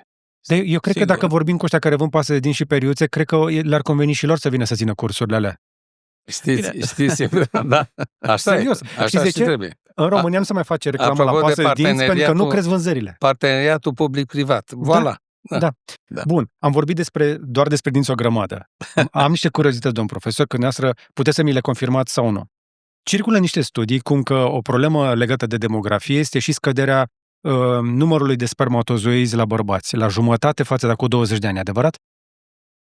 Chiar așa punctual nu pot să vă spun. Pot să vă spun că ce este adevărat, că tot mai mulți bărbați sunt înainte înseamnă cu 50 de ani în urmă, când un cuplu era steril, femeia era acuzată sau, considerată că e vinovată. Acum s-a demonstrat că nu e așa. Și bărbații, într-un procent destul de important, sunt sterili. Deci avem pe de o parte asta e adevărul. Bărbații. Asta e adevărul. Avem și bărbații la problemă, nu doar femeile. Avem și bărbații care și trebuie diagnosticați și ei. Și bărbații, deci să facem screening și la bărbați. Cu aspermie. Absolut. Avem, în cadrul proiectului, avem secțiune de urologie, andrologie. Avem secțiune. Am avut și la București, am avut și la Cluj, am avut și la Iași, secțiune de urologie, andrologie, coordonată de către liderul de șeful de disciplină de la Centrul Universitar din Cluj, Iași sau București și am avut și avem lucrări extraordinar de interesante legate de acest aspect. Chiar îmi pare rău că n-ați participat la conferință. Curiozitatea mea, ce recomandă urologii? Pentru că până acum auzeam că ar trebui să mergi la un control pentru prostată după 60 de ani, după care după 50 de ani, după care după 40 de ani. Dar mai nou auzim de cancer de prostată și înainte de 40 de ani. Eu vă propun și vă recomand să invitați aici un urolog. Chiar ar fi binevenit și să vă comunice el această temă, pentru că este de strictă specialitate, dar informațiile pentru auditoriul noastră pot fi extrem, extrem de importante. Mai ales că sunt foarte mulți bărbați. Din ce ați spus, e valabil 40 de ani. 40 de ani a coborât vârsta pentru controlul de prostată. Care e ponderea bărbaților în publicul dumneavoastră? 4 din 5. Cu vârsta medie, 5. 40 plus. Așadar, dacă te uiți și n-ai fost încă la urolog, poate încerci. Poate vă recomandă domnul Iuga un urolog. Nu, că am fost recent eu cu cineva din familie, știți cum, știu mersul. Da, știu și cât costă. 400 de lei dacă vrei la un doctor la privat. E important să vină să vă comunice, să aveți o conferință, să aveți un dialog cu un urolog care este de specialitate și se supra-specialitate în andrologie, pentru că vă poate comunica către auditoriul dumneavoastră ceea ce înseamnă prevenția, ceea ce înseamnă diagnosticul precoce pentru o boală urologică, extrem de important. Pentru că aspermia nu este internetul e plin acum, domn profesor, internetul e plin acum, sunt diverse site-uri, cauți, dar e altceva când comunici direct cu un urolog care poate să-ți transmită un mesaj. Urologie este mai mult decât o reclamă la Prostamol. Absolut, da. Sigur. Nu, Da? E mai mult de atât. Și acum, dacă înțelegem că și la bărbați avem probleme pe care le putem rezolva într-adevăr, mișcare, dietă, tot felul de chestii, există inclusiv tratament medical și spuneați, domnule profesor, că sunt reversibile, da? O serie de afecțiuni de care ați vorbit, da, pot fi reversibile. Asta este partea de bărbați. Ce facem însă cu femeile? Pentru că dacă scade fertilitatea la bărbați, știm că avem o problemă de fertilitate totuși și la femei. Chiar și acolo unde se doresc copii în familie, sunt greu de făcut. Uneori imposibil. Greu la ce vă referiți? Din cauza problemelor de fertilitate la femei. Da, sunt situații greu de rezolvat și nu se rezolvă, dar multe se rezolvă. Se tratează infertilitatea. Se poate trata. Da, mai ales la femei, pentru că la ele e ceva mai frecvent. Da. Aud tot mai des vorbind despre faptul că din cauza stilului nostru de viață occidental și împinsul femeilor către carieră, ajung să se gândească la copii mult prea târziu, după 30, chiar 40 de ani. Ce părere aveți despre... Asta e o realitate. Și e un trend la nivel internațional. Este o realitate. Este valabil și la noi? E valabil, cum să nu? Și explică natalitatea scăzută și mai ales fertilitatea scăzută, că ai un copil și ăla cât mai târziu posibil, cam după 30 de ani. 35 chiar, domnul profesor. Păi după 30, mi se după pare 35. 35 și toți după Sigur. 30. Atunci, haideți să luăm de la sursă, de la dumneavoastră, care este perioada optimă fertilă pentru a face copii? Între 20 și 25 de ani. Primul. Vorbim de femei. Da. Prima naștere. Prima naștere, da. 20 și 25. Da. Ce se întâmplă după 25? Ca să înțeleagă și bărbații care se uită. Poate să apară o serie de probleme. În primul rând, că înaintând în viață, poate să apară o suferință a unor organe care să influențeze negativ o sarcină. Dar nu e obligatoriu, că și sub 30 de ani, în general, nu apar probleme. Dar primul copil la 30 de ani e cam târziu. Ce se întâmplă după 30 atunci?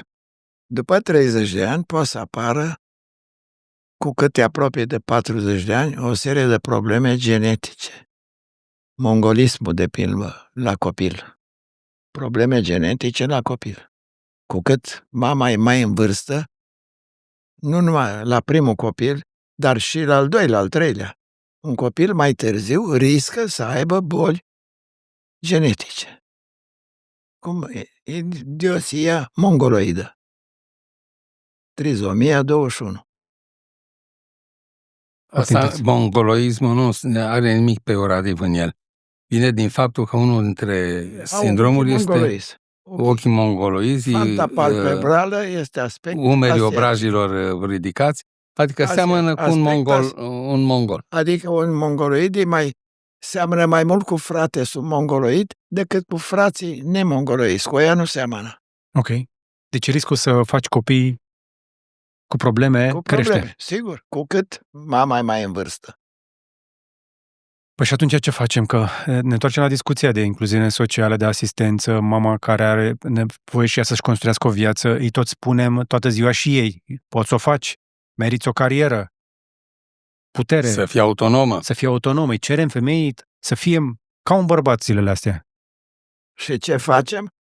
Intervine medicina să o ajute, dacă are o problemă de sănătate. Cu toate astea avem și femei care reușesc să facă copii sănătoși și după vârsta de 40. Bineînțeles. Cât de des? Oricum mai puțin. Nu pot să vă dau o cifră pentru că ar trebui să fac o verificare, o cercetare. Dar e loterie, nu? Aproape. Riscurile sunt tot mai mari. Și asta este doar problema de sănătate. Da, doar problema de sănătate. Doar problema de sănătate și da. nici nu știu de când am început să vorbim. Nu știu cât timp mai aveți, dar... În orice caz, că vorbim de când să fie o sarcină pentru a se naște un copil. Cel mai potrivit este în această decadă, 20-30 de ani, nu după. Cum facem asta? Cum facem să convingem românii să facă copii între 20 și 30 de ani? Asta e planificarea familială. Pentru că între 20 și 30 de ani, dacă nu au o casă de la părinți, slabe șanse să aibă casa lor, că vă spuneați mai devreme. Că n-au familie, pentru că n-au casă în primul rând. Exact. După aceea n-au servici, În anii 80 n-au locuri de muncă. am participat la un congres internațional pe probleme de tineret, care avea loc la București, tineretul și valorile anilor 2000. Era considerat ceva prognoză anii 2000, pentru că erau anii 80 și înainte de Revoluție cu vreo 5 ani. Și la congresul ăsta a participat un cercetător din Spania, care povestea ce se întâmplă în Spania după căderea lui Franco. Deci dictatura franchistă s-a terminat în 1975, odată cu moartea lui Franco. S-a trecut la democrație. Și la un moment dat zice așa, ne spunea așa: avem o generație, cei care au făcut trecerea la democrație au pus mâna pe toate posturile de locurile de muncă, pe toate funcțiile publice, sunt oameni deosebiți, capabili, deștepți, instruiți, gândesc democratic, dar au ocupat tot ce înseamnă job. Și a apărut o generație nouă, generația Adidasilor și blugilor, de care vorbea Adrian Păunescu, despre care sociologii spun că vor trăi din banii părinților până când vor ajunge să trăiască din banii copiilor lor. Pentru că sunt săriți, pur și simplu nu se potrivesc, ciclul demografic nu s-a potrivit cu ciclul economic al Spaniei. Și nu au din ce trăi. Sunt oameni care până la 30-40 de ani trăiesc cu părinții. Trăiesc în casă cu părinți, fiindcă nu-și permit să aibă locuința lor. Asta se întâmplă la noi acum. Și acum vreau să vă spun ce surpriză am, eu ca român, să constat că atunci îi compătimeam pe spanioli în 1985. Și acum stau să mă gândesc, Doamne, am ajuns și noi în situația în care tânăra generație nu-și permite să-și ia zbor din cuibul natal. Așa este. Trăiesc din pensiile bunicilor și a părinților care au lucrat unii înainte de Revoluție. Păi și cât de sustenabilă Nu am numărat chestia asta, nu știu dacă există date sociologice măsurători în sensul acesta, dar ar fi interesant să Dar haideți să facem, lansăm o provocare să fie. pentru cei care ne urmăresc. Câți dintre cei care ne urmăresc au curajul să ne spună dacă mai stau sau nu cu părinții și la ce vârstă?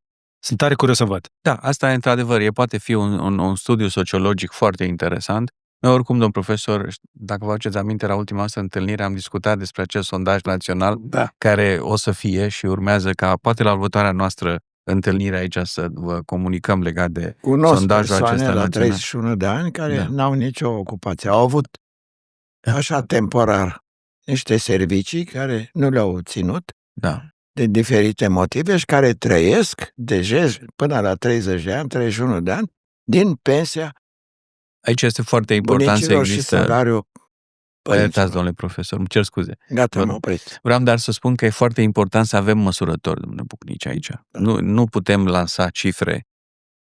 Ideea putem să o lansăm, dar trebuie să existe măsurători.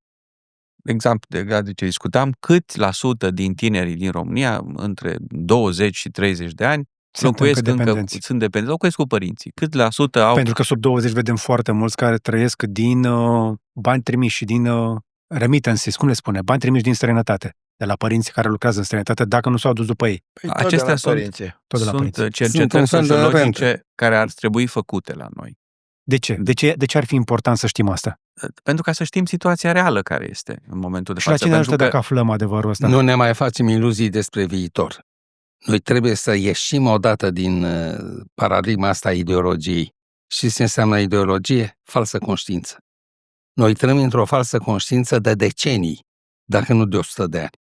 Deci de la Marea Unire, când s-a creat un nou stat, cu o nouă realitate, cu noi minorități, cu noi culturi, cu noi limbi și religii, ne-am trezit, clasa politică românească s-a trezit că nu știe cum să gestioneze această mare diferență. Okay. Mediul academic a încercat să găsească soluții la specificul național, la profilul psihologic al poporului român și au apărut lucrările lui Rădulescu Motru, lui Mehedinți, lui Mircea Vulcănescu, lui Noica, au încercat să rezolve cine suntem noi.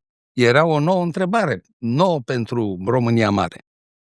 De atunci asistăm la o dezvoltare a conștiinței naționale pe baze ideologice, adică pe baza unei false conștiințe. Ne mințim unii pe alții și ne facem că ne credem. Este exact ca în acea zicală de pe vremea lui Ceaușescu, ei să facă ne plătesc, noi ne facem că muncim. Este o ipocrizie reciprocă între guvernați și nu dispare nimic. Da. O ipocrizie acceptată reciproc între guvernați și guvernați. Ne mințim între noi pe orizontală, ne mințim între noi pe verticală. Știți ce mă surprinde pe mine? Și nu știu cât mai merge, până că am, într-un fel, din discuția asta, reiese așa că suntem pe un mare Titanic care a lovit icebergul și dacă nu luăm urgent și măsuri... încă se cântă. Încă se cântă acolo. Da. Pentru că săptămâna asta au ieșit date care spun că România va depăși la PIB 400 de miliarde. Suntem una dintre cele mai productive țări din Europeană. Suntem în primele 8, dacă nu greșesc. La PIB. La PIB. Vă vine să credeți? Nouă ne scade populația, dar creștem la PIB, pentru că am intrat în această economia serviciilor. Cine administrează acest PIB atunci? Ei, asta este o întrebare foarte bună. Ei, nu pe noi. Pentru că eu am... E PIB-ul lor. Domnule profesor, întrebarea poate ar fi cine administrează datoria legată de acest PIB. Datoria legată de acest PIB. Pentru că în acești 35 de ani, de la un excedent, din câte știu eu, de 2 miliarde de dolari în decembrie 89, excedent. Adică bani în plus în vistirie. Cash aveau atunci. Acum sunt aceste 180, dacă nu, sau 200 de miliarde de euro datorii. 200. Sunt datele exacte, le putem verifica. Deci aici este problema. Noi ne împrumutăm cu 2 miliarde la 3 săptămâni, mi se pare. Deci problema aceasta ca să țină luminile aprinse. Asta e genul de informație care ar trebui repetată și mă bucur că în podcastul dumneavoastră promovați această viziune realistă, adică în concordanță cu realitatea. Pe așa la deficit. Nu cu falsa conștiință, cu ideologia. Pentru că, într-adevăr, am crescut pe datorie, dar am crescut. Trebuie să explicați și la tot auditoriu ce înseamnă acele datorie. Domnul Bognici. Datorie, am trăit pe datorie. Am trăit pe datorie. Și s-a împrumutat țara noastră atât de mult, exagerat de mult, fără să se producă ceva consistent, să se vadă ceva în atâția zeci de ani. Sigur că s-au făcut anumite lucruri, dar la nivelul datoriei, care o avem de 200, lucrurile care s-au făcut sunt cuantificabil, sunt nesemnificative, am putea spune, față de nivelul datoriei. Câteva autostrăzi, podul Basarab, pod de la Brăila, haideți să vă spun o mică câteva poveste. spitale renovate, niciunul nou. O mică poveste. În 1984... E unul nou de copii. Făcut din banii noștri. În 1984 am fost în Bulgaria. Singura țară străină pe care am văzut-o înainte de Revoluția din 1980. Deci înseamnă că nu ați fost în servicii, că ăsta era un semnal. Da, și aia am fost invitat de Centrul de Cercetare pentru Tineret. Eram secretarul științific al filialei Brașov al acestui centru, la un congres mondial de sociologia tineretului, care avea loc la Primorsko, un fel de Costinești al bulgarilor. Pentru mine a fost o ieșire incredibilă, pentru că am văzut acolo lucruri pe care noi nu le mai vedeam în România, de pildă discoteci pentru tineri care țineau toată noaptea. Noi la ora 10 le închideam. Programe de televiziune, schimb liber la valută și așa mai departe, lucruri incredibile pentru mine. Oameni care cumpărau o singură pâine și o duceau pe fundul plasei acasă, noi stăteam la coz și luam cu sacul, adică era o altă realitate. Și le-am spus asta colegilor mei cercetători, oameni de știință, bulgari. Și ne întâlneam, vă dați seama, și discutam de ale noastre la nivelul nostru de cercetători, diferite aspecte.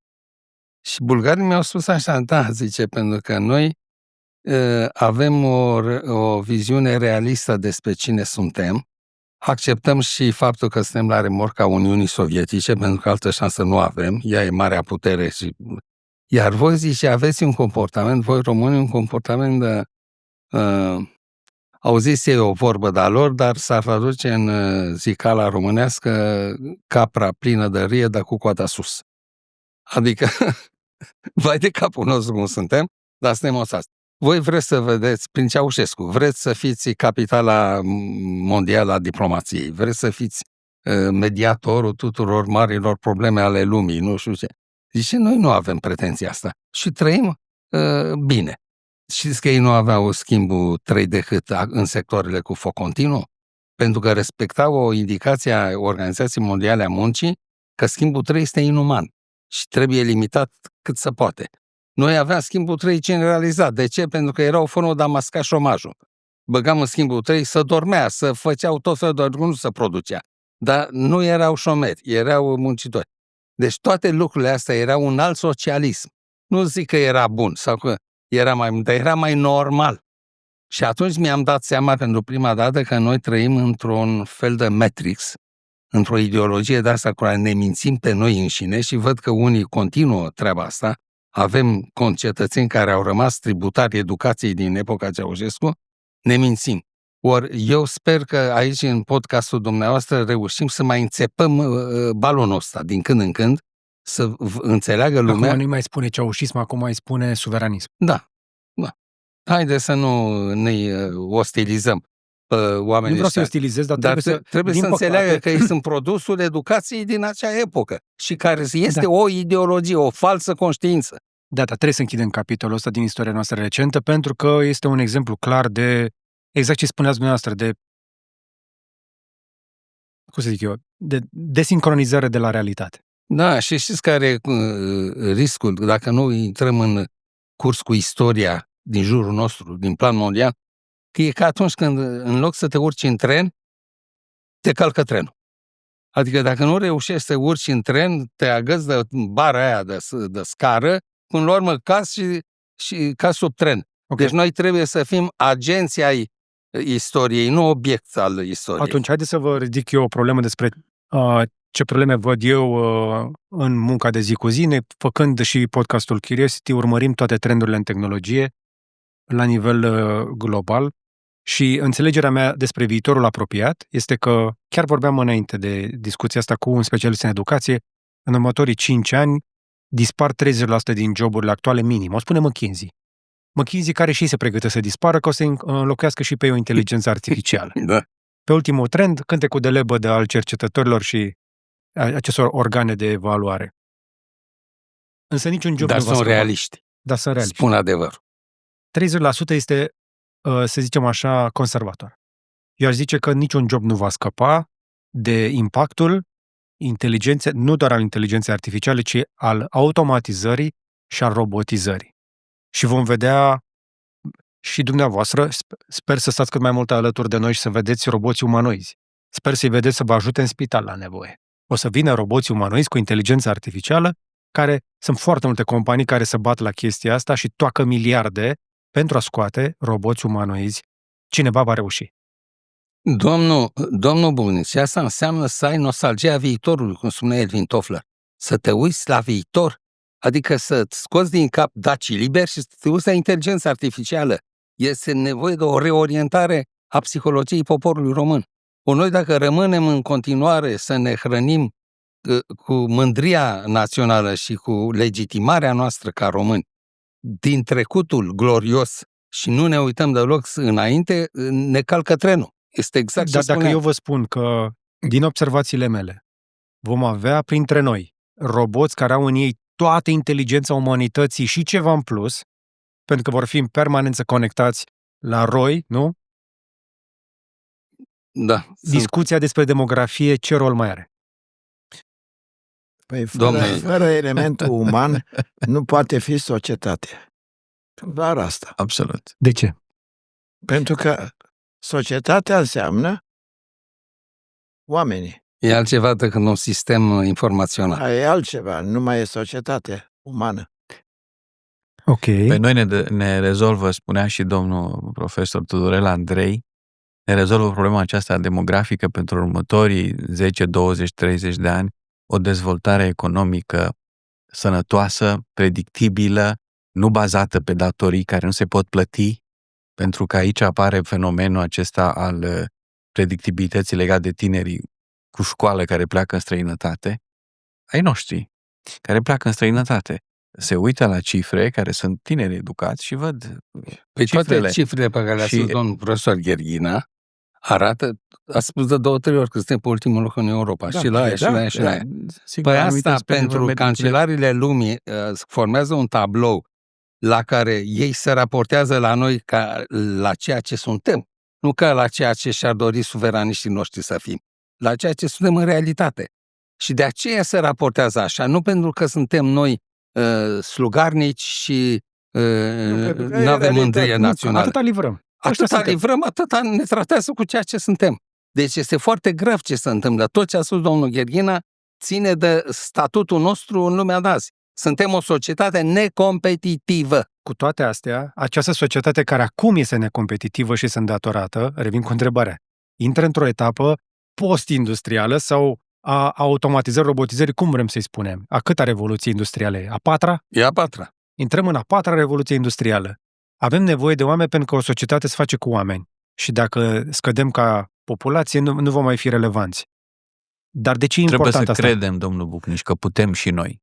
Cum Și noi putem, însăși- dar Da. dacă vom avea, sigur, condițiile, și sperăm că vor fi și sunt, sau se creează condițiile ca să putem să ne dezvoltăm și noi economic sustenabil pe Poate că termen n-am lung. fost suficient Vă rog. de frust în întrebarea asta. Da. De ce merită să salvăm România?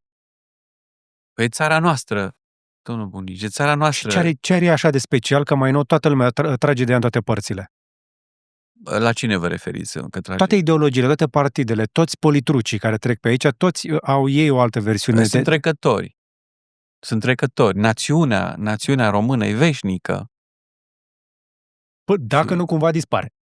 Domnul Iuga, în Că au afară- mai dispărut fenicieni. Domnul Știți vreo Iuga. țară și numită Fenicia? domnul profesor, dar știți, Polonia a dispărut de 2 ori de pe harta Da, Europei. De 2 ori au dispărut. Da, polonezii au rămas în caracter. Păi polonezii au rămas și Noi de- ne-am adaptat la toate astea, încântați că nu am dispărut, dar am învățat doar să ne adaptăm, nu să fim noi înșine. E un challenge pentru noi acum. Nu? E un challenge ca, E un challenge. ca să devenim noi înșine. Adică să știm cine suntem, de unde venim și încotro avem de mers. Fără false legende din astea Da. eroice. Exact. Pentru că, dacă nu cumva chiar dumneavoastră ne-ați explicat, nu, e mai sunt invitat. În momentul în care ne agățăm atât de mult de dacopatia asta, de daci libere de nu știu ce, este foarte ușor să retezi legătura istorică a acestui popor cu prezentul și viitorul. Că dacă te uiți în permanență către trecut, trecutul acela poate fi destul de ușor de montat. Că în realitate niciunul dintre noi nu e 100% Noi de ne gândim la viitor. Și atunci noi ne gândim la rămânem viitor. cu ochii în soare și în depresie. Da, Intrăm în noi ne depresie gândim la toți. viitor. De asta și suntem aici, pentru că ne interesează, Cu gândul la interesează viitor, viitorul demografiei românești. Da. răspunsul la ce ați întrebat, nu? După a patra revoluție, ce mai facem? Păi însăși faptul că s-a ajuns la patra revoluție ne face să ne gândim că poate fi și a cincea și a șasea. Și cum am trecut prin celelalte revoluții, mă refer la omenire, vom trece și prin asta. Dar întrebarea este dacă Adică chiar vrem asta. prin lumea roboților printre noi. Pentru că unii dintre cei mai deștepți oameni de pe planeta asta care construiesc viitorul, fac mulți copii și vorbesc despre popularea altor planete. Noi nu suntem în stare măcar să ne populăm satele. Apropo, ați văzut statistica aceea legată de ponderea populației României rural-urban. Acum, Da. acolo sunt nu sunt niște greșeli, sunt niște aspecte care nu sunt luate în considerare legat de localitățile rurale, care apar rural pe statistica noastră, sunt rural, sunt comune, nu sunt realitate ca și orașe, n-au trecut la stadiu de oraș. În jurul marilor centre urbane ale țării, Timișoara, de exemplu, Moșnița, care are aproape 50.000, Dumbrăvița. Dumbrăvița. Da, Dumbrăvița. Sau Și Florești lângă sau Cluj. Florești. Nu le numesc pe toate, dar sunt extrem de multe. În jurul marilor orașe sunt practic cartiere ale marilor orașe. Sunt orașe satelit. Exact, orașe satelit. Ilfovo. Sigur că da, și Ilfovu. Sunt multe. Orașele mari, da, sunt Și magneți. acestea sunt trecute, pentru că am apărut în știrea care am citit-o chiar astăzi, că a crescut populația din mediul rural. Deci, exact.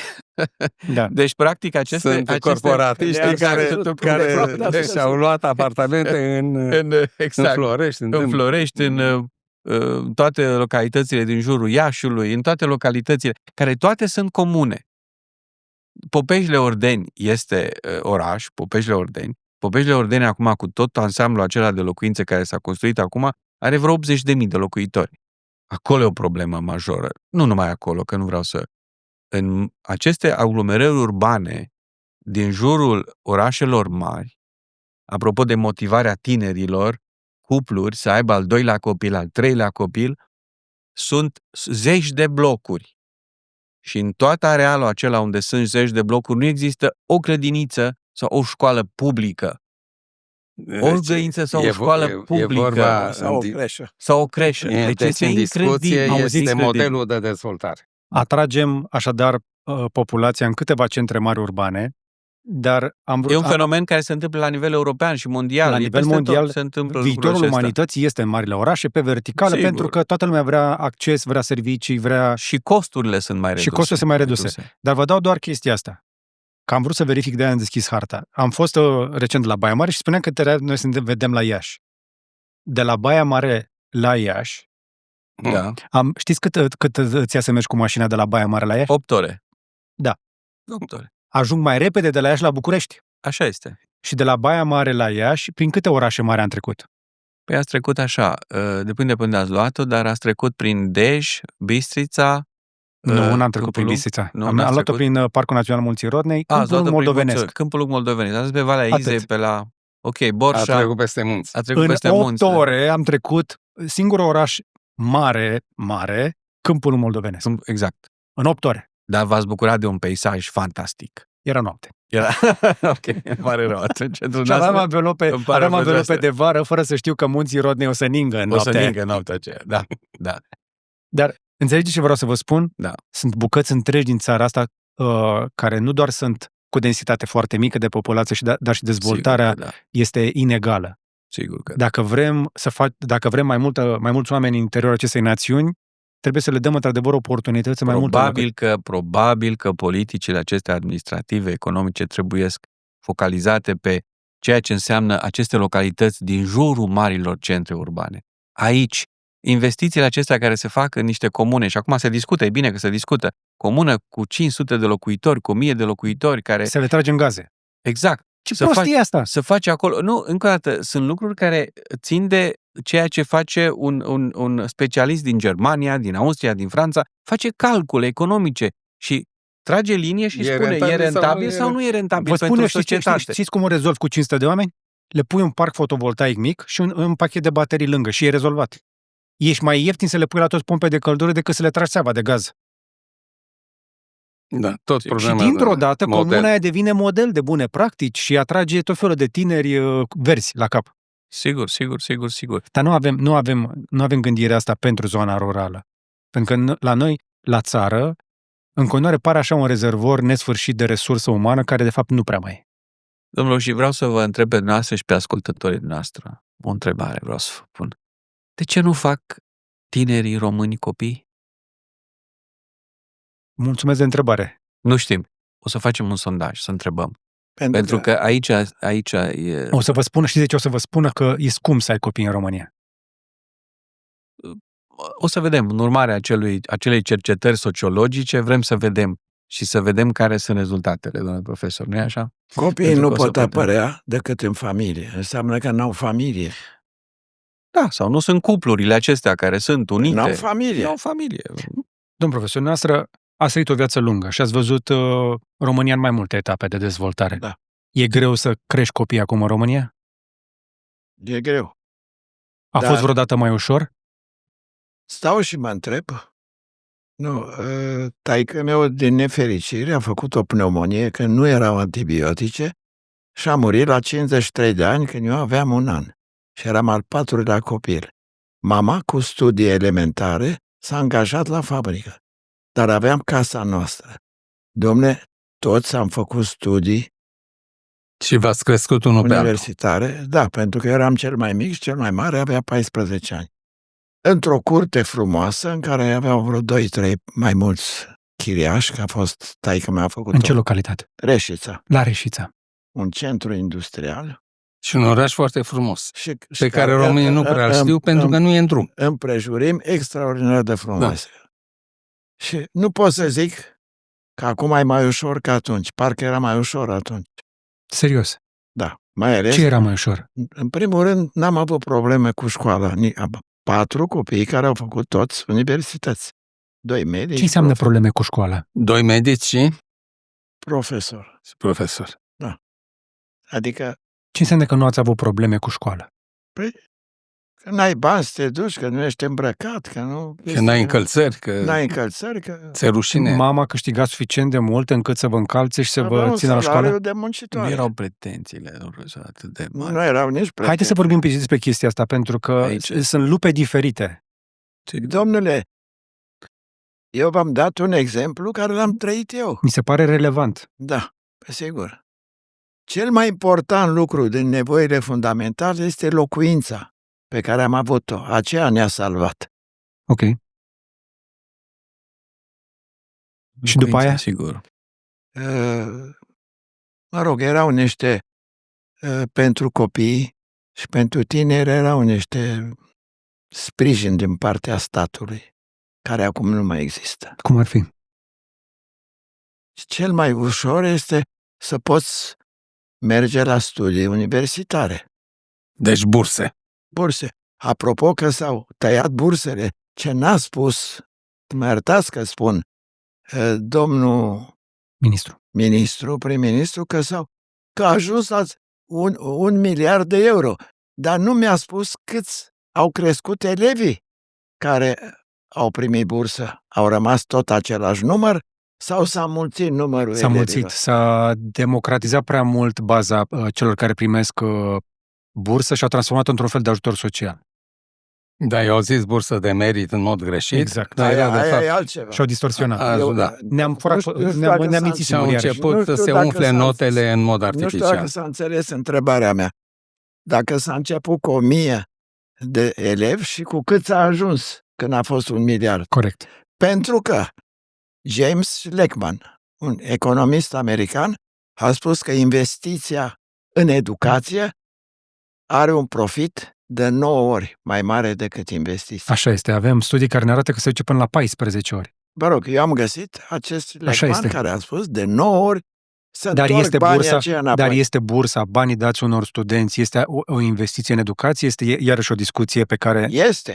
Este în ce am spus, educația și instrucția, pentru că meseria e instrucție. Dom'le, vreau să vă Trebuie spun un măsurat. lucru care Trebuie o măsurat. să mă facă Trebuie să nesuferit Trebuie măsurat. multora dintre cei care ne urmăresc, dar este o realitate. Mă întâlnesc aproape zilnic cu studenții de azi și știu ce spun. Există o cultură foarte puternică a drepturilor și lipsește aproape de tot o cultură a obligațiilor. Da, Domn profesor, când erați în facultate, da. stăteați doar la școală? Sau mai făceați și altceva?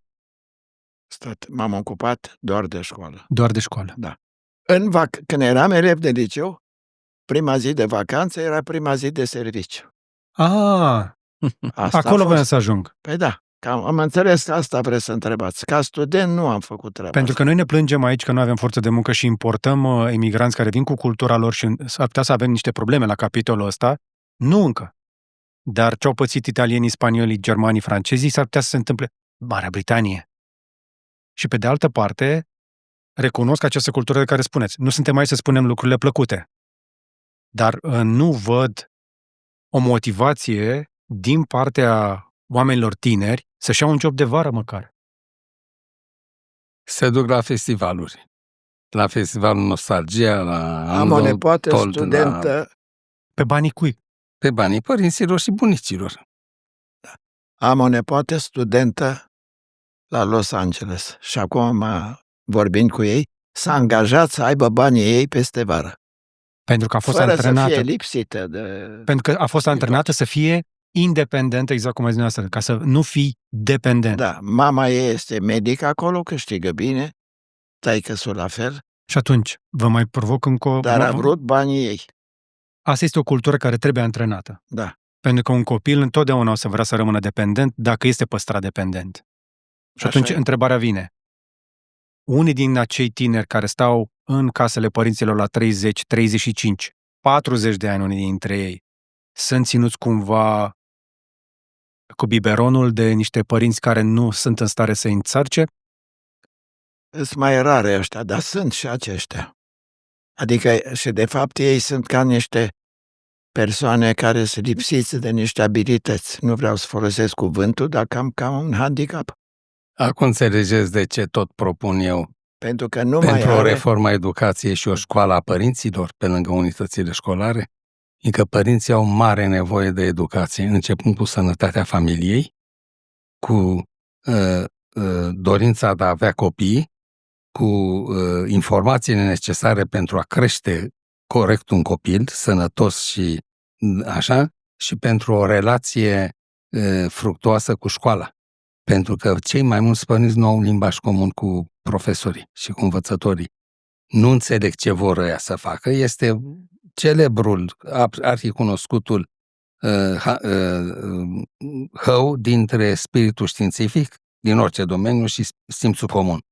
Dacă tu ești simțul comun în educație, nu ai noțiuni de științe ale educației și profesorul vine cu un alt capital de cunoaștere, nu ai. Și atunci vei vedea pe grupurile de părinți o miștocăreală permanentă cu privire la profesori, o critică. Odată nu-i auzi spunând, profesorul cu tare are următoarele calități. Este foarte bun pentru cum explică, este foarte bun că problematizează, e foarte bun că are empatie, să poartă frumos copii. Nu auzi așa ceva. Te uiți pe grupuri mai multe de părinți, vezi că au numai critici și cele mai multe tembele care nu au legătură cu realitatea și cu scopul autentic al unei școli. Întotdeauna apare un părinte care nu servesc copiii cu nimic, Nu. dimpotrivă. Nu. Îi înlătură de la obligații și de la obiceiul de a lupta pentru îi protejează în loc să-i arunce în luptă și pentru... transformă în niște infirmi. Da. Iată... infirm, handicap. Am auzit spunând asta de mai multe ori. Practic, prin faptul că... Un ajutor excesiv. Ajutorul îi ia excesiv. din mână treaba care trebuie să o facă și atunci nu mai face nici. Iar pe dumneavoastră nu prea avea cine să vă cocoloșească că mama era la muncă. Păi da, nu era cazul. Păi și erau chiar după război. Imediat. Era imediat după Că război. de-aia v-am întrebat. Vreau să vă spun un lucru, nu vă supărați. Mă invitați aici în calitatea mea de sociolog. Sunteți deja co-organizator, cum îi spune? Da. Co-host. Co-host. Da. Vreau să vă spun un lucru, apropo de amintirile domnului profesor Gherghina. De regulă, aceste amintiri, noi le spunem cu pretenția sau cu speranța că ele au un rol educativ, formativ. Dar sunt utile? Nu. De ce? Nu așa cum credem noi. Poate sunt, dar mult mai puțin decât credem. Nu se poate descurca o româncă în 2025 cu 4 pentru copii? că amintirile domnului Gherghina vin dintr-un ecosistem care nu mai există. Așa.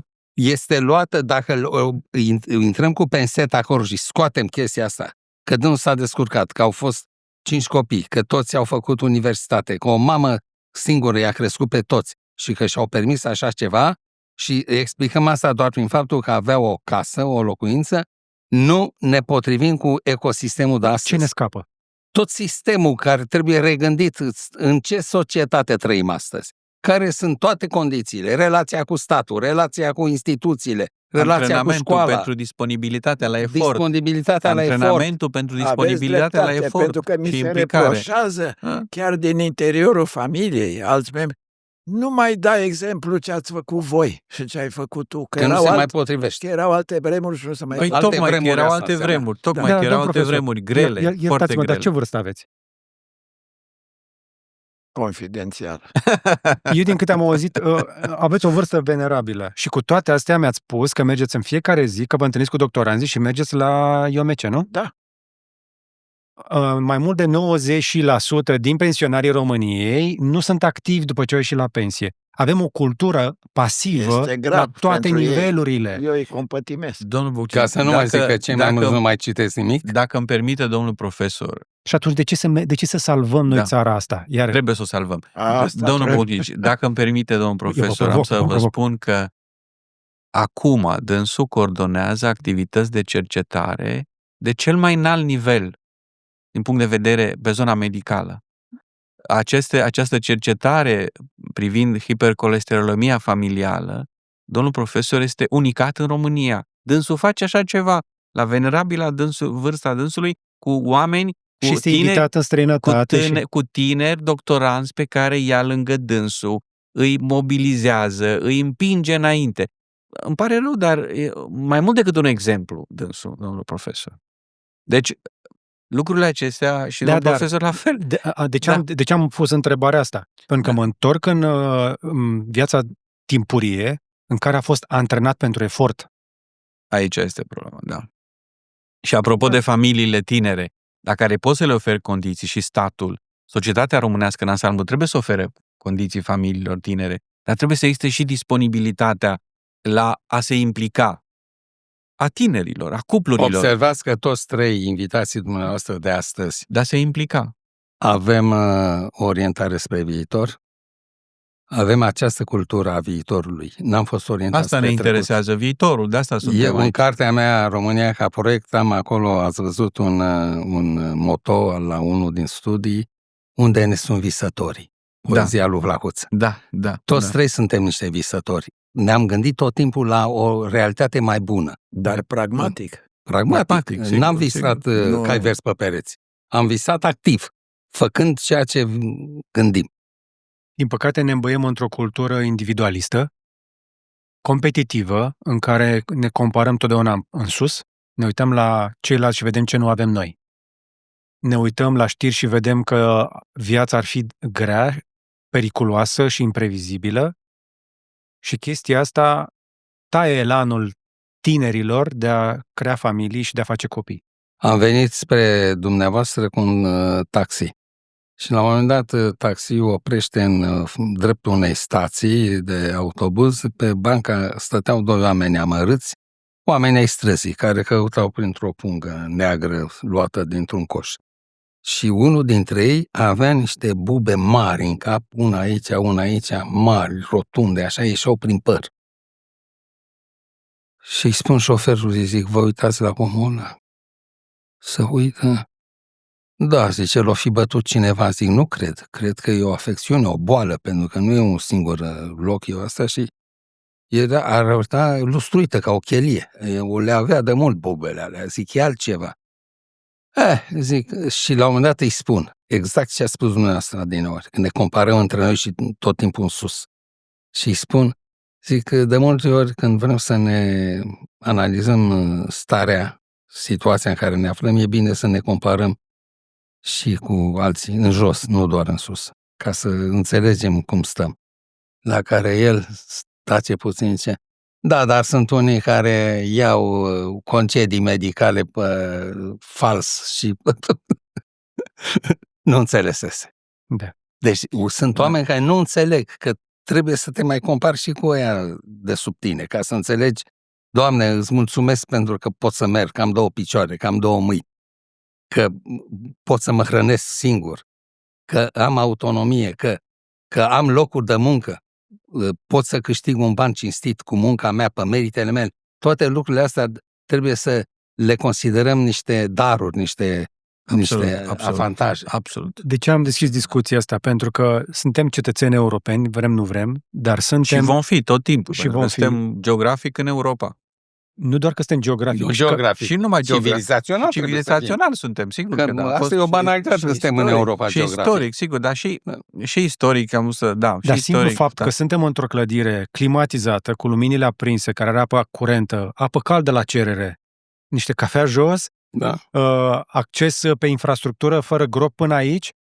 Eu am fost în Africa. N-am întâlnit. Da, sigur. Ce frumos ați exemplificat. Extraordinar. Sigur. E ceea ce le spun de multe ori studenților, mai ales cei de la masterat, care vin obosiți săracii, că vin după am fost la un hotel bun în capitală. Și le spun, oameni buni, nu aveau. Sunteți aici într-un sediu minunat, comparabil cu cele e vorba de sediu SNSPA din expoziției. E un sediu modern, comparabil cu cele din Occident, pe care le-am văzut. Când e cald avem aer condiționat, când e frig avem căldură, avem lumină. Aveți un profesor în fața dumneavoastră care știe materie și are ce să vă transmită. Dumneavoastră vă dați seama ce șansă aveți și absolut. Cât sunteți de privilegiați în raport cu alții care zac acum prin berării, sau zac în pat pur și simplu și butonează telecomanda. Sau prin noroaie la propriu. Sau prin noroaie la propriu și cară apă ca să aibă Eu am văzut oameni care se luptau, se băteau pentru $3 pe zi să ne care bagajele. Da, dumneavoastră vă duceți cu termenul de comparație în Africa. Eu Dar mă duc și în Asia de îi Sud-Est, invit dacă să vreți. se compare cu alți Sigur, români sigur, de vârsta sigur. lor, Mă duc și în care nu America au de Sud. șansa Și de a America de învăța Sud și ceva. America Centrală, sigur. Și rămân pe gânduri, pentru că de multe ori uităm să ne situăm, Și să apreciem ce să avem. apreciem ce să avem. apreciem Și ce avem. atunci, revin la întrebare. Dacă știm că avem condiții de trai, speranță de viață, toate posibilitățile pe care ni le oferă viața și planeta asta și suntem în top 15%, eu aș zice chiar 10% ca populație. De ce nu facem mai mulți copii?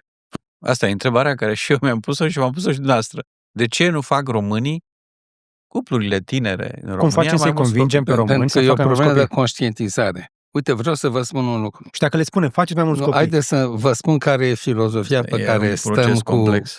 politica noastră de comunicare. Da? Că așa am zis, cum Așa comunicăm criza demografică. Cum De-aia comunicăm. suntem și aici. Da. Și v-am rugat să ne primiți pe tema asta. De regulă se spune așa, dom'le, au ieșit oamenii în stradă, că doar ieșire, da? Și or să mai Angajații iasă. de la guvern și vor mai ieși, studenții, elevii. Ies oamenii în stradă fiindcă nu s-a explicat suficient. E o comunicare defectuoasă a guvernanților. Ar fi trebuit să se explice mai bine. Știți ce înțeleg majoritatea românilor când au treaba asta? De la comentatori invitați în studiouri de televiziune, de la reporteri. Că, dom'le, nu le-au explicat rațional. Adică contabilicești așa, uite, 1 și 1 fac 2.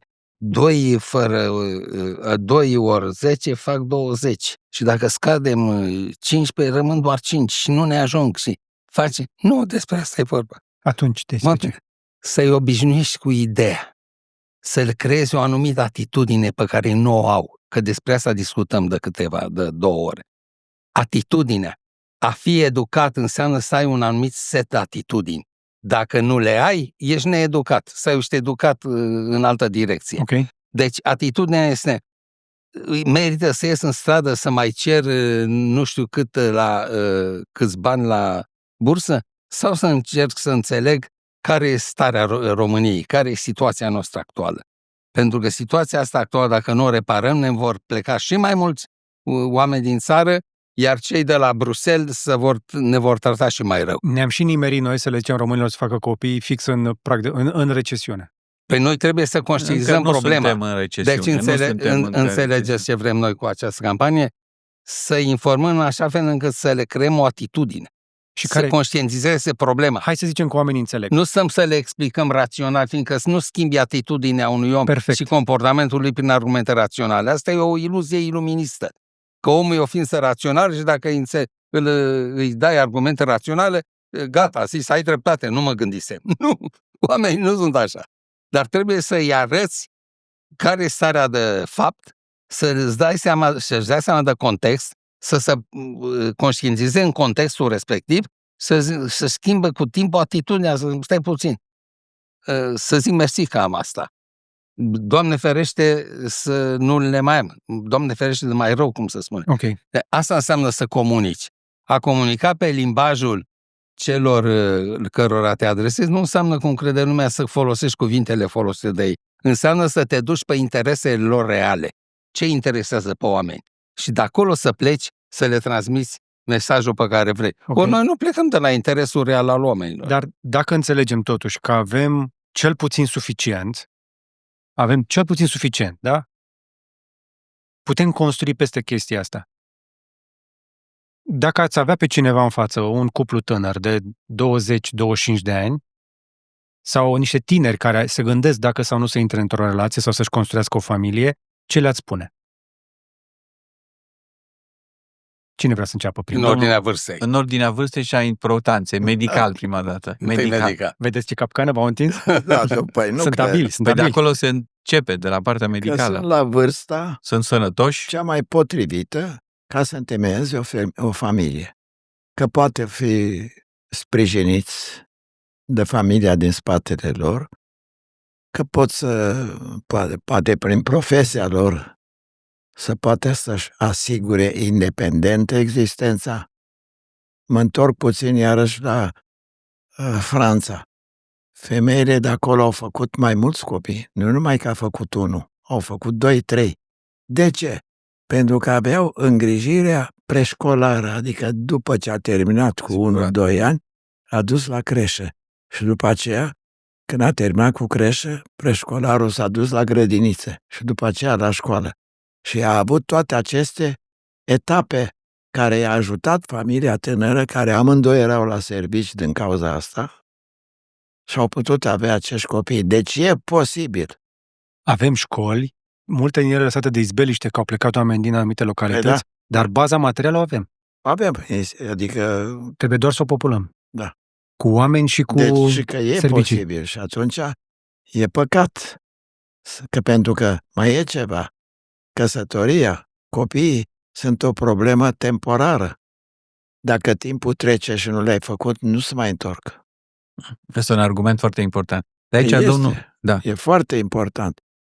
Mă iertați, domnule profesor. Domnul Buc, și ați făcut afirmația aceasta că avem spații și nu avem unde trebuie acum. Da, așa în moment, aici trebuie subliniat și lucrul ăsta trebuie documentat, domnul profesor. Dezvoltarea inegală. În cartierul aviației Băneasa, practic, nu avem de ajuns. Nu avem de ajuns acolo unde, practic, au migrat zeci de mii de cupluri, sute de mii de tineri au migrat din toate orașele și localitățile mici, au migrat în centrele mari urbane.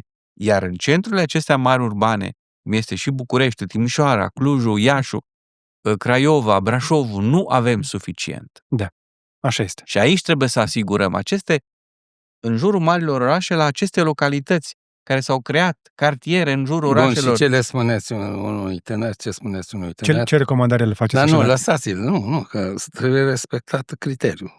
Am zis după vârstă. Deci, mai aveți ceva de adăugat? Recomandarea noastră este medicală. Deci plecăm de la recomandarea domnului profesor strict medicală, fă copii de vreme, că după o să fie mai greu, viața trece și după aia te uiți înapoi și o să vrei și nu o să mai poți să fii avut. Și acum încă poți fi ajutat măcar de familie, dacă nu chiar și de stat. De instituțiile care sunt pentru așa. Eu am să abordez tot în termen de etape, dar din punct de vedere moral-spiritual. Așa.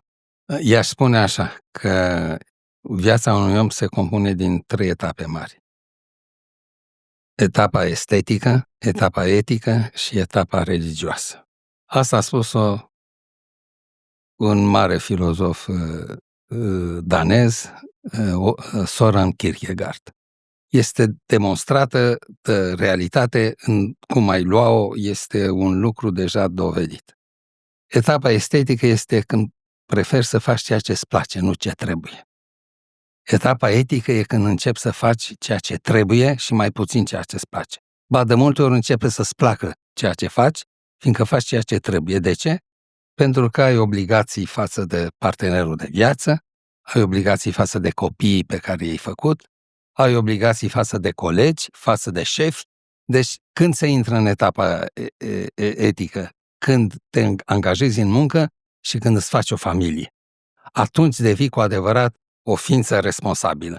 Și spre sfârșitul vieții, spune Kierkegaard, oamenii devin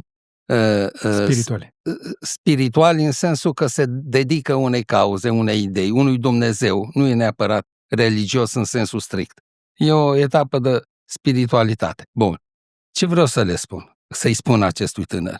Dacă vrea să parcurgă un proces natural, firesc de maturizare și de evoluție spirituală, trebuie să își întemeieze o familie și să intre în câmpul muncii, pentru că altfel nu va trece în etapa etică. Va rămâne în etapa estetică, cum văd pe alocuri oameni care au îmbătrânit, le-au albit pletele, dar ei au rămas rockeri. Înțelegeți? Sunt în etapa estetică. Și ce vreau să vă spun? Asta e o formă de retardare.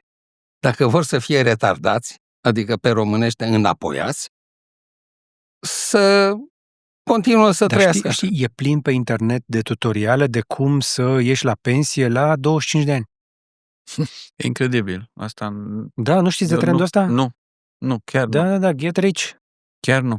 Păi se leagă cu ce îmi spunea sociologul Marius Luican. De curând îmi spunea, zice, domn profesor, am făcut de curând o cercetare. Zice, ăștia din generația alfa, adolescenți, nu vor de la viață nimic. Zic, nu se poate. Zic, nici să fie șef, nu mai vor nici asta. Și pe urmă, după 2 minute, zice, scuzați-mă, zice, vor ceva, am uitat să vă spun. Să fie lăsați în pace. Să fie lăsați în pace. Ăia sunt Gen Z. La Alfa văd altceva, să știți. Adică lăsați în pace cu device-ul. Da, lăsați. Să fie lăsați în pace că Dacă iau îmi ceva. dați voie, mai adaug aici ceva. e de făcut. de făcut. Da. Mai am de adăugat ceva. Vă rog. Am fost chemat de multe ori să vorbesc tinerilor. Și mergând spre ei, zic, ce să le spun? Păi hai să le spun că în viață, indiferent în ce etapă ești, trebuie să ai niște obiective care să ți le stabilești. După aceea, cum le stabilești asta? În funcție de ierarhia valorilor. Ei nu știu să aleagă o mare parte dintre ei elementele valoroase din viața noastră. Și atunci trebuie și asta învățat. Păi v-am spus, comparația în sus, se uită pe Instagram, se uită pe internet, vor să fie, mulți dintre ei, din păcate, vor să fie influenceri, vor să facă repede niște bani și să iasă, să retire. Nu o să râdeți de chestia asta, dar sunt mega trenduri. Vlad, greșesc? Mi-a scăpat vreunul? Influencer, hipermasculinitate, dacă reușești, trapper, adică tot un fel de vedetă. Trapper e un fel de manelist pe modern. Incredibil. Adică succes, vor succes, hedonist, etapa estetică. Atunci, pentru că n-au în minte ceea ce am spus, să cunoască ierarhia valorilor, ce este cu adevărat important în viață, pentru a duce o viață obișnuită. Ca să ai o casă, să ai ce mânca, să ai și o familie. Și pentru asta trebuie să faci Și niște... să ai o carieră profesională, domnul Asta doctor. urmează după aceea. Da, pentru că ei nu mai au ideal profesional. Pentru Asta- că nu se mai uită la lume, la grup, la unul, se uită la individ. Asta trebuie diferențiat de prima etapă care îți arată, care îți asigure lucrurile elementare de existență. Și trebuie să știe... Dar de să unde știm noi că astea sunt importante? Pentru că în cultura modernă, individul este în centru. Dar apropo, cât la sută din tineri vor asemenea Suficient de mulți încât să fie vizibili. Și apare procentual? comparația de care aveți Da, un dar dat? trebuie Nu l-am. spus Nu că avem. ceea ce vor ei îi Interesant. plasează pe prima treaptă. Își Adică, asigură niște lucruri elementare de viață. Nu-ți dă ceea ce voia să spună domn profesor. De-abia în etapa următoare este să-ți rezolvi o carieră, să fii cunoscut, să ajuți societatea, să ajuți alți oameni, să nu ajuți. Atunci deja ai alt nivel de trai.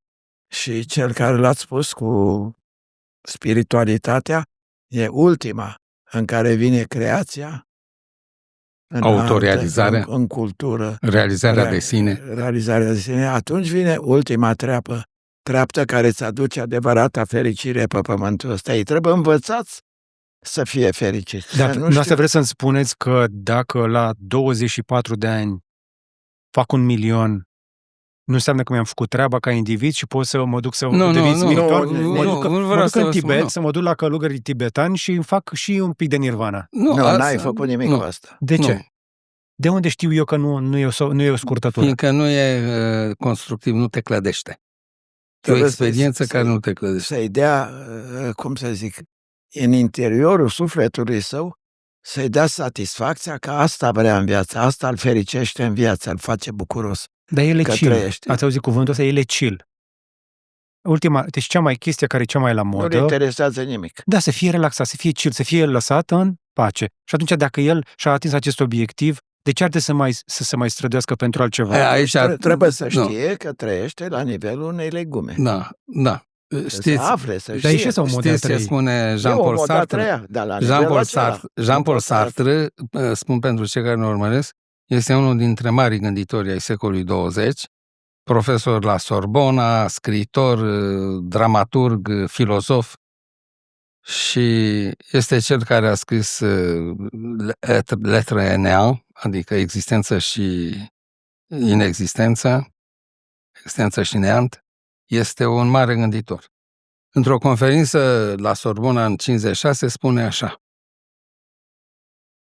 un om fără proiect este comparabil cu o legumă, cu o conopidă, spune el. Da. V-am citat, cu o legumă, cu o piatră sau cu o broască. Cei care n-au obiective. care n-au proiect. Deci că n-au obiective, n-au Obiectivul proiect lui de este să viață. iasă la pensie. Zice, păi nu, ăsta nu e. Proiectul înseamnă mai multe obiective, înseamnă etape, înseamnă deadline-uri, înseamnă să te mobilizezi pentru fiecare etapă, înseamnă autoconstrucție.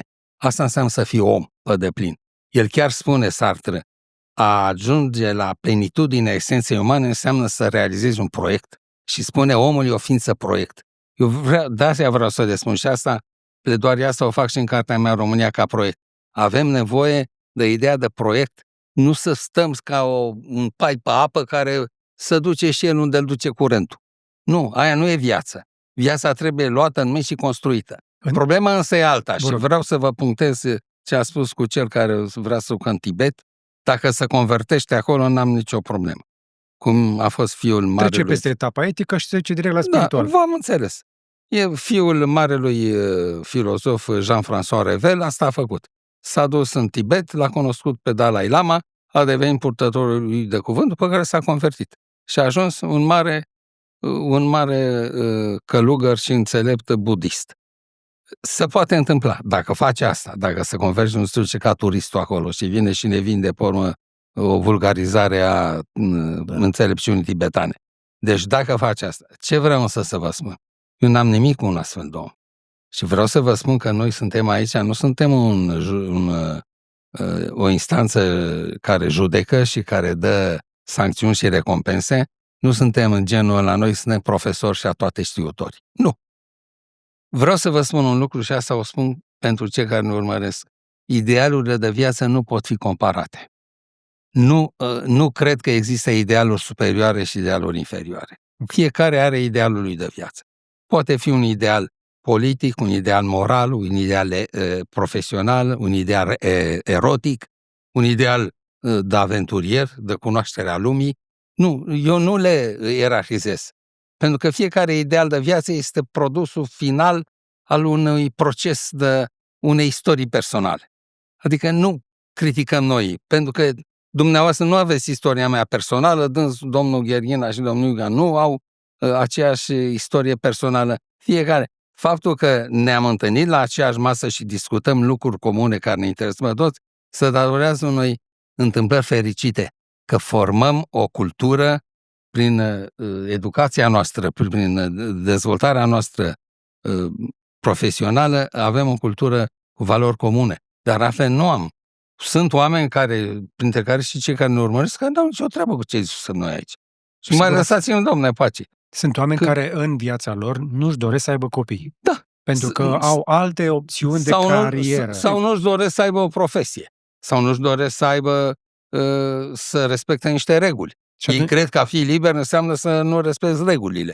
Deci nu vrem să le dăm lecții. Și totuși, de ce este valoros pentru individ, pentru un om, să-și creeze o familie? Pentru că familia pare, că vorbeam iarăși... Îl maturizează autentic, îl face ființă morală, altfel rămâne un retardat.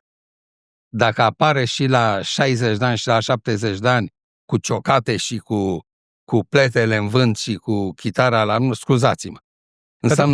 Dacă a făcut și copii și s-a... Nu, ăștia de regulă nu. Umplu țara de copii, unii sunt vedete mondiale, umplu lumea de copii, plătesc pensii alimentare că au de unde, unii nu mai au de unde și ajung să vină în România în turnee ca să mai umple pușculița. Ați văzut că sunt în turneu Richie Poveri. Poftim. Scuzați-mă. Da. Scuzați-mă, deci există o etapizare și un proces firesc de maturizare. Trebuie să-i se spună care este ierarhia valorilor. Eu am aflat lucrul ăsta din procesul de învățământ. Pentru prima dată am aflat că sufletul, gândirea, are mai multe compartimente, mai multe componente, că este intelectul, că este voința, volitiv, că este afectivitatea.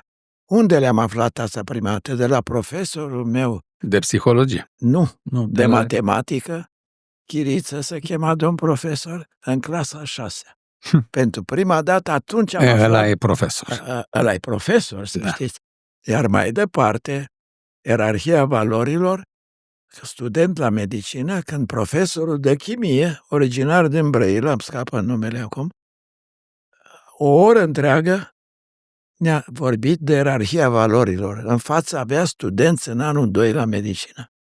Deci tineri. Apreciez foarte mult că i-ați spus numele profesorului de fizică, fiindcă de obicei văd oameni la postul de televiziune, în podcasturi, amintesc de un profesor, de un învățător, îi sunt recunoscător. Dom'le, și nu sunt cum îl cheamă. Măcar atâta pomenire să aibă pe lumea asta. Da. Dacă a fost un om care și-a făcut datoria, să-i spui cum îl cheamă. Altul care ne-a învățat toate lucrurile astea a fost învățătorul, Gheorghe Stăiculescu, care a fost fără pereche. Dar aș vrea să întăresc un pic ceea ce spuneți. Deci Avem și oameni mai tineri care se uită la noi și aș vrea să-i ajut să înțeleagă ceva. Că până la urmă, cei care trăiesc în 2025 nu trăiesc vieți total diferite, nu sunt extraterestri pe planeta asta. Experiențele din viețile noastre sau din viețile celor care se uită la noi nu vor fi radical diferite din punct de vedere al celor 3 etaje de care vorbeați față de părinții, bunicii sau străbunicii lor. Mă tem că ei ne percep pe noi ca fiind extraterestri. Da, este bine că ați deschis discuția. Să vedem, suntem atât de deosebiți, de diferiți între noi sau nu? Pentru că nu cred că omul evoluează chiar atât de repede încât să nu mai aibă nevoie de chestiile astea. În ordinea vârstei i-a venit rândul domnului Iuga. Să lăsați pe dânsul să spun. Ok. Mi-a plăcut foarte mult și ce a spus legat de ce interesează acum pe tineri, dar să știți că e foarte important să fie măsurat sociologic. Ok. E extrem de important, pentru că atunci poți să ai date și să spui X%. 20%, 30% din își doresc asta. Și atunci, aceste studii sociologice de profesor nu s-au făcut în România. La noi s-au făcut nenumărate studii sociologice și s-au dat și în bară cu ele cu cine votezi. Pe cine votăm. Și au dat în bară rău de sondaje de opinie. Dar ar trebui preelectorale, domnule profesor, și sondaje pentru testarea nevoilor de consum și a comportamentului de consum. Și acea întrebare cu în ce direcție merge țara, domnule profesor, este o întrebare care vă rog să nu vă supărați la dumneavoastră ca și profesor, ca și specialist în sociologie și aici ar trebui redefinită. Pentru că, nu știu, reformulată întrebarea aceea. Domnule Iuga, ce ați vrea să măsurați? Legat de... Noi trebuie să măsurăm un lucru care v-am spus la început, plecând de la întrebarea și trebuie să măsurăm asta, pe tineri să întrebăm, în ecardul fertil, acela între 20 și 50 de ani, să întrebăm românii de ce ar face copii. Sau, practic, ce ar motiva să facă copii. Noi trebuie să aflăm... Uite, îl am eu aici pe producerul meu care a găsit o fată faină. Da. Mi-a zis că el vrea să-mi te dau de gol, că poate să uită, nu? Mă bucur foarte mult că își dorește să aibă copii. Deci eu îmi pun speranța că avem într-adevăr acest hiatus.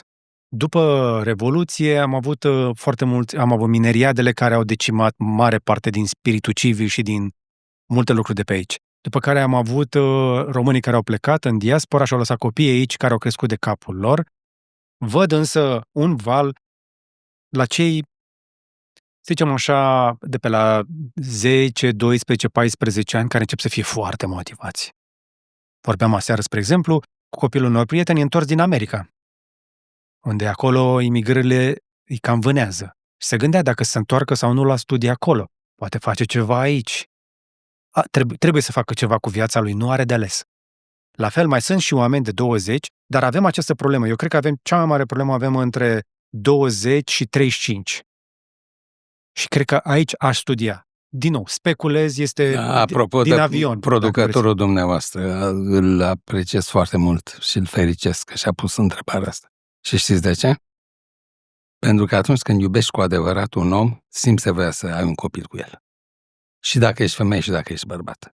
Dar problema este dacă noi avem această cultură a iubirii. Știm ce este iubirea. Pentru că cei mai mulți cred că dacă au un partener sexual, au un iubit sau o iubită. Nu, iubirea este un lucru mult mai complex și mai înălțător. Ierarhia valorilor. Ține de ierarhia valorilor. Pe sigur. Știți ce spunea Alexandru Paleologu într-un eseu de-al lui din anii 82 sau 83? Am vorbit despre el când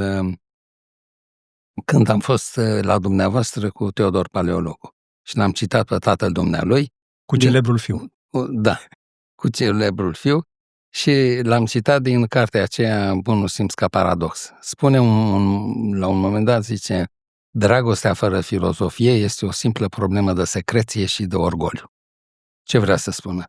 Că ceea ce credem noi că e dragoste, dacă nu-ți stă pe valori, cum spune domnul profesor Gherina, este doar o problemă de sexualitate și de hrănirea narcisismului, a dragostei de sine. Că, Unii ar spune că e oxitocină și ține 3 ani. Da, și ține 3 ani. Eu spun că ești frumos, tu îmi spui că sunt frumoasă, eu spun că ești bravă, adevărat bărbat, tu îmi spui că sunt femeia visurilor tale, ne simțim bine împreună. Dar asta nu e iubire. Ne simțim bine în city break-uri, în weekenduri. Iubirea înseamnă să sezezi valoarea ta fundamentală, autentică, să țin la realizarea ei și la manifestarea ei în diferite forme. Asta înseamnă iubire și ține de valoare, nu ține de... Da, e foarte important ce spune domnul profesor. Educarea pe ierarhii de valori și pe sisteme de valori. Ori simpla relație și atunci de ce să-și dorească copii? Copilul ți-l dorești când îl iubești pe celălalt și vrei să finalizezi, să concretizezi iubirea într-un copil pe care îl iubim amândoi la fel de mult. Copilul tău să se nască din sângele persoanei respective. Da. Pe care o iubești cu sângele ei cu tot. Și cum facem să căutăm și să găsim iubirea? Iarăși, cum facem să ne creăm idealuri? Păi tot o problemă de educație, domnul Bucnici. Până și iubirea? Categoric. Domnul profesor, noi avem un mare poet, nu mai puțin să spun ideea asta și vă las. Avem un mare poet, pe care îl numim poetul național, Mihai Eminescu, care are o poezie de dragoste extraordinar de profundă și de formativă. Mă bucur că vorbiți. Și 8 din 10 români reduc înțelept prin dragoste relație sexuală. Ce înseamnă asta? Diferența dintre cultură și civilizație. Noi le avem pe Eminescu în cultura națională, dar în civilizație nu le avem. Fiindcă civilizația înseamnă asimilarea valorilor culturale și transformarea lor în mijloace de trai cotidian. Noi nu le avem. În viața noastră cotidiană. Etapa a treia valorilor Eminescu. E etapa a treia. Și asta înseamnă educație. Ziceți măcar numele poeziei ca să poate le dăm ceva de citit. Păi sunt multe. Care din ele? Este un volum întreg, poezia de dragoste. Da. Eminescu. Da, domnul Bucnici, noi vă mulțumim foarte mult, în primul rând, că am putut să dialogăm aici și să transmitem auditorului noastră câteva idei, câteva mesaje legate de preocupările noastre, care sunt cele care au reieșit. Care au reieșit și care țin de nevoia de a stopa declinul demografic din România. Și acum mă întrebați de cuplu acela tânăr, ce le-aș spune eu? Sau care ar fi mesajul meu? Noi aici suntem de multe mii de ani, așa cum suntem din diverse neamuri, dar suntem aici. Vorbim în limbă latină. Vine din limba latină, nu? Într-o mare slavă, poate nu știu, într-o mare slavă suntem această insulă de latinitate. Noi dacă dorim să supraviețuim, nu pentru următorii 10-20 de ani, pentru următoarele sute de ani, și să ducem mai departe ceea ce au făcut cei care au fost, că trebuie să vorbim și de istorie, e foarte important lucrul ăsta. Dar noi ne gândim la viitor, am venit aici pentru viitor. Noi trebuie să spunem, și eu aș spune celor doi tineri, împreună putem face. Noi toți trebuie să facem în așa fel încât să ne asigurăm resursa umană pentru a ne dezvolta, pentru a crește, pentru a supraviețui. Asta e, de fapt. Dacă vrem să supraviețuim, că și asta e o întrebare care nu putem pune. Vrem cu adevărat să supraviețuim aici? Sau vrem să ne diluăm? Nu știu. Păi asta întreb, ce este de salvat?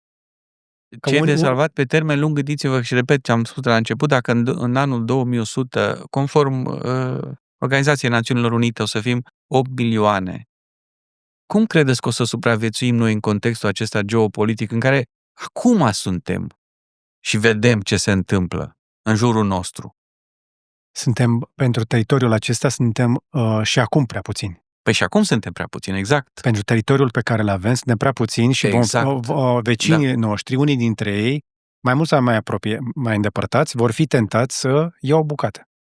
Plus că vin niște vremuri care nu înseamnă doar automatizare, robotizare, nu doar revoluția industrială de care vă spuneam, și schimbările climatice vor pune presiune pe cei de la sud să migreze către nord. Sigur, pentru Și că noi suntem într-o zonă resursa temperată. apa va fi resursa principală, apa.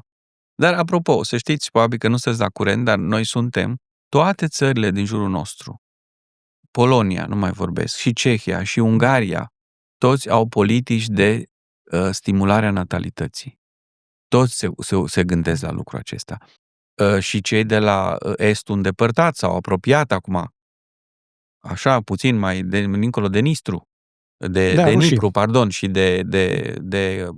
de Crimea.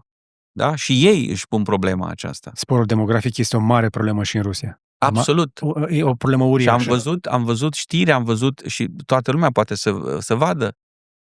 Ei se gândesc extrem de serios cum ei, la nivelul lor, să-și consolideze și să-și creeze o resursă umană capabilă să poată să-și implementeze politicile. Problema e că aceste argumente funcționează la cei care gândesc ca un guvernant. Dar marea majoritate a celor cu care îi spunem acum nu.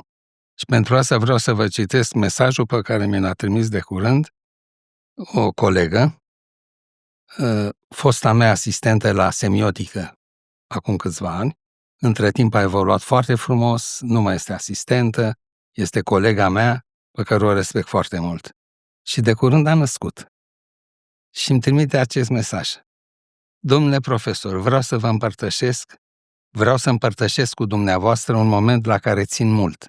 Este vorba de nașterea lui și spune numele. N-am să spun, fiindcă nu am acordul ei. Nu spun nici cum o cheam pe ea. La nașterea lui, așa, îmi amintesc și acum de sfaturile dumneavoastră de la nuntă. Ați avut dreptate. Un copil e o minune și o mare binecuvântare.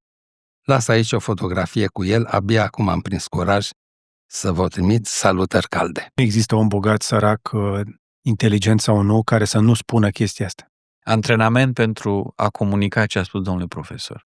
Asta ați folosit des cuvântul antrenament. Deci, atunci când le prezentăm ierarhia valorilor, trebuie să arătăm acest lucru, ce înseamnă un copil. Deci, și cum îți schimbă poziția din prima etapă spre a doua etapă, că copii Deci vă rugăm să ne scuzați, dar tot despre educație e vorba. Pe educația este fundamental. Habar nu ai ce scoate din un copil. Știți că era o vorbă. Nu mai știu dacă era un banc evreiesc, se duce Ițic la rabin și zice: aoleo, rabi, a născut soția, așa de greu e. Și zice: da, mai fă unul. Să vezi ce ușor e. Să vezi ce ușor e să crești un copil, mai fă unul. După al doilea, la fel, mai fă unul. Niciodată nu știi cât poți să duci până nu mai faci încă un copil. Da. Bine, ne-am lungit un pic, dar sper că v-a fost de folos ce ați auzit aici. O să ne mai vedem și individual. Am fost 4 la masă, dar încă o dată știu că aceste conversații în 4 au succes pentru că pornesc conversații mai mari. Dar durează mult. Cu domnul profesor Gherghin aș vrea să ne mai vedem. În măsura timpului dumneavoastră, suntem recunoscători pentru tot ceea ce știți și aveți o grămadă de informații pe care aș vrea să le aprofundăm pe partea asta de sănătate. Pe partea de sănătate legat de familie. Da, mai ales. Și de evoluția demografică. Și are și cercetări foarte interesante pe colesterol la copii, ce mi-a stat mintea când am auzit. Ca să înțelegeți despre ce e vorba, vă spun eu mai exact. Deci, noțiunea de hipercolesterolemie familială este cunoscută în lume. Și la noi în țară, la Iași, am văzut colegii de la cardiologie au prezentat niște lucrări și au proiectat acolo hipercolesterolemia familiară, de care m-am ocupat eu în ultimii ani. Și atunci m-am ridicat și mi-am adresat o întrebare. Vă spun așa ca să înțelegeți despre ce e vorba.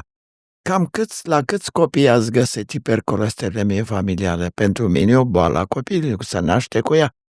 Și eu am spus, păi niciunul, că n-am căutat-o la copii. Într-adevăr, în România e cunoscută numai la adulți, care are unul din familie și mai are și bunicul, mai are și nu știu ce, și punct. Și ăia sunt deja bolnavi de inimă cu dătate.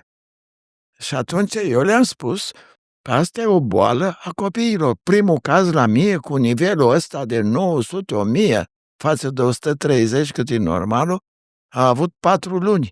Următorul 4 ani, tot 900. LDL colesterolul, 4 ani, a avut 4 ani. Deci 900, niște cifre Enorm. așa, care enorme, care... Și atunci, și asta ce înseamnă? Că este o boală genetică. Am verificat și asta și din 20 de teste făcute, că mai mult nu am obținut fonduri, am găsit 5 gene cu modificări care sunt la noi în țară, în Grecia, în Argentina, în alte țări europene și în China. Ca să vedeți cum merg genele. Da. Și 5 din ele am găsit eu în România. Și încă 3 care au legătură probabil, dar nu total dovedit, ca la cele 5, cu hipercolesterolemia numită familială. Așa. Ceea ce înseamnă că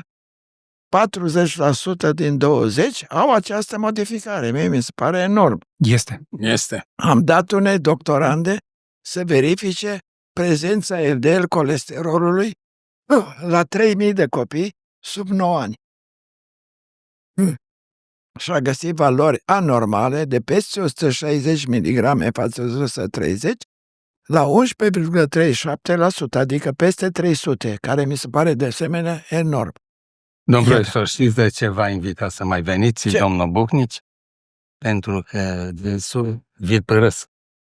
Recunoaște sau nu o recunoaște, dar dânsul cu această emisiune face educație. Rămâne Păi da, ea și spune. Da, mă interesează și pentru mine că și am colesterol. Da. Sunt un pic mai apăsător pe anumite subiecte pentru că îmi doresc să bag multă informație într-un timp scurt. Și sper că ați aflat ceva valoros. Dacă ați aflat chestia asta, dați-o mai departe. Și dacă vreți să susțineți munca noastră, știți cum puteți să o faceți cel mai bine, deveniți membri pe acest canal de YouTube, ca să vedeți clipuri în avans, avem o grămadă în secțiunea dedicată vouă. Dar cam atât însă pentru astăzi și până data viitoare să vă fie numai bine.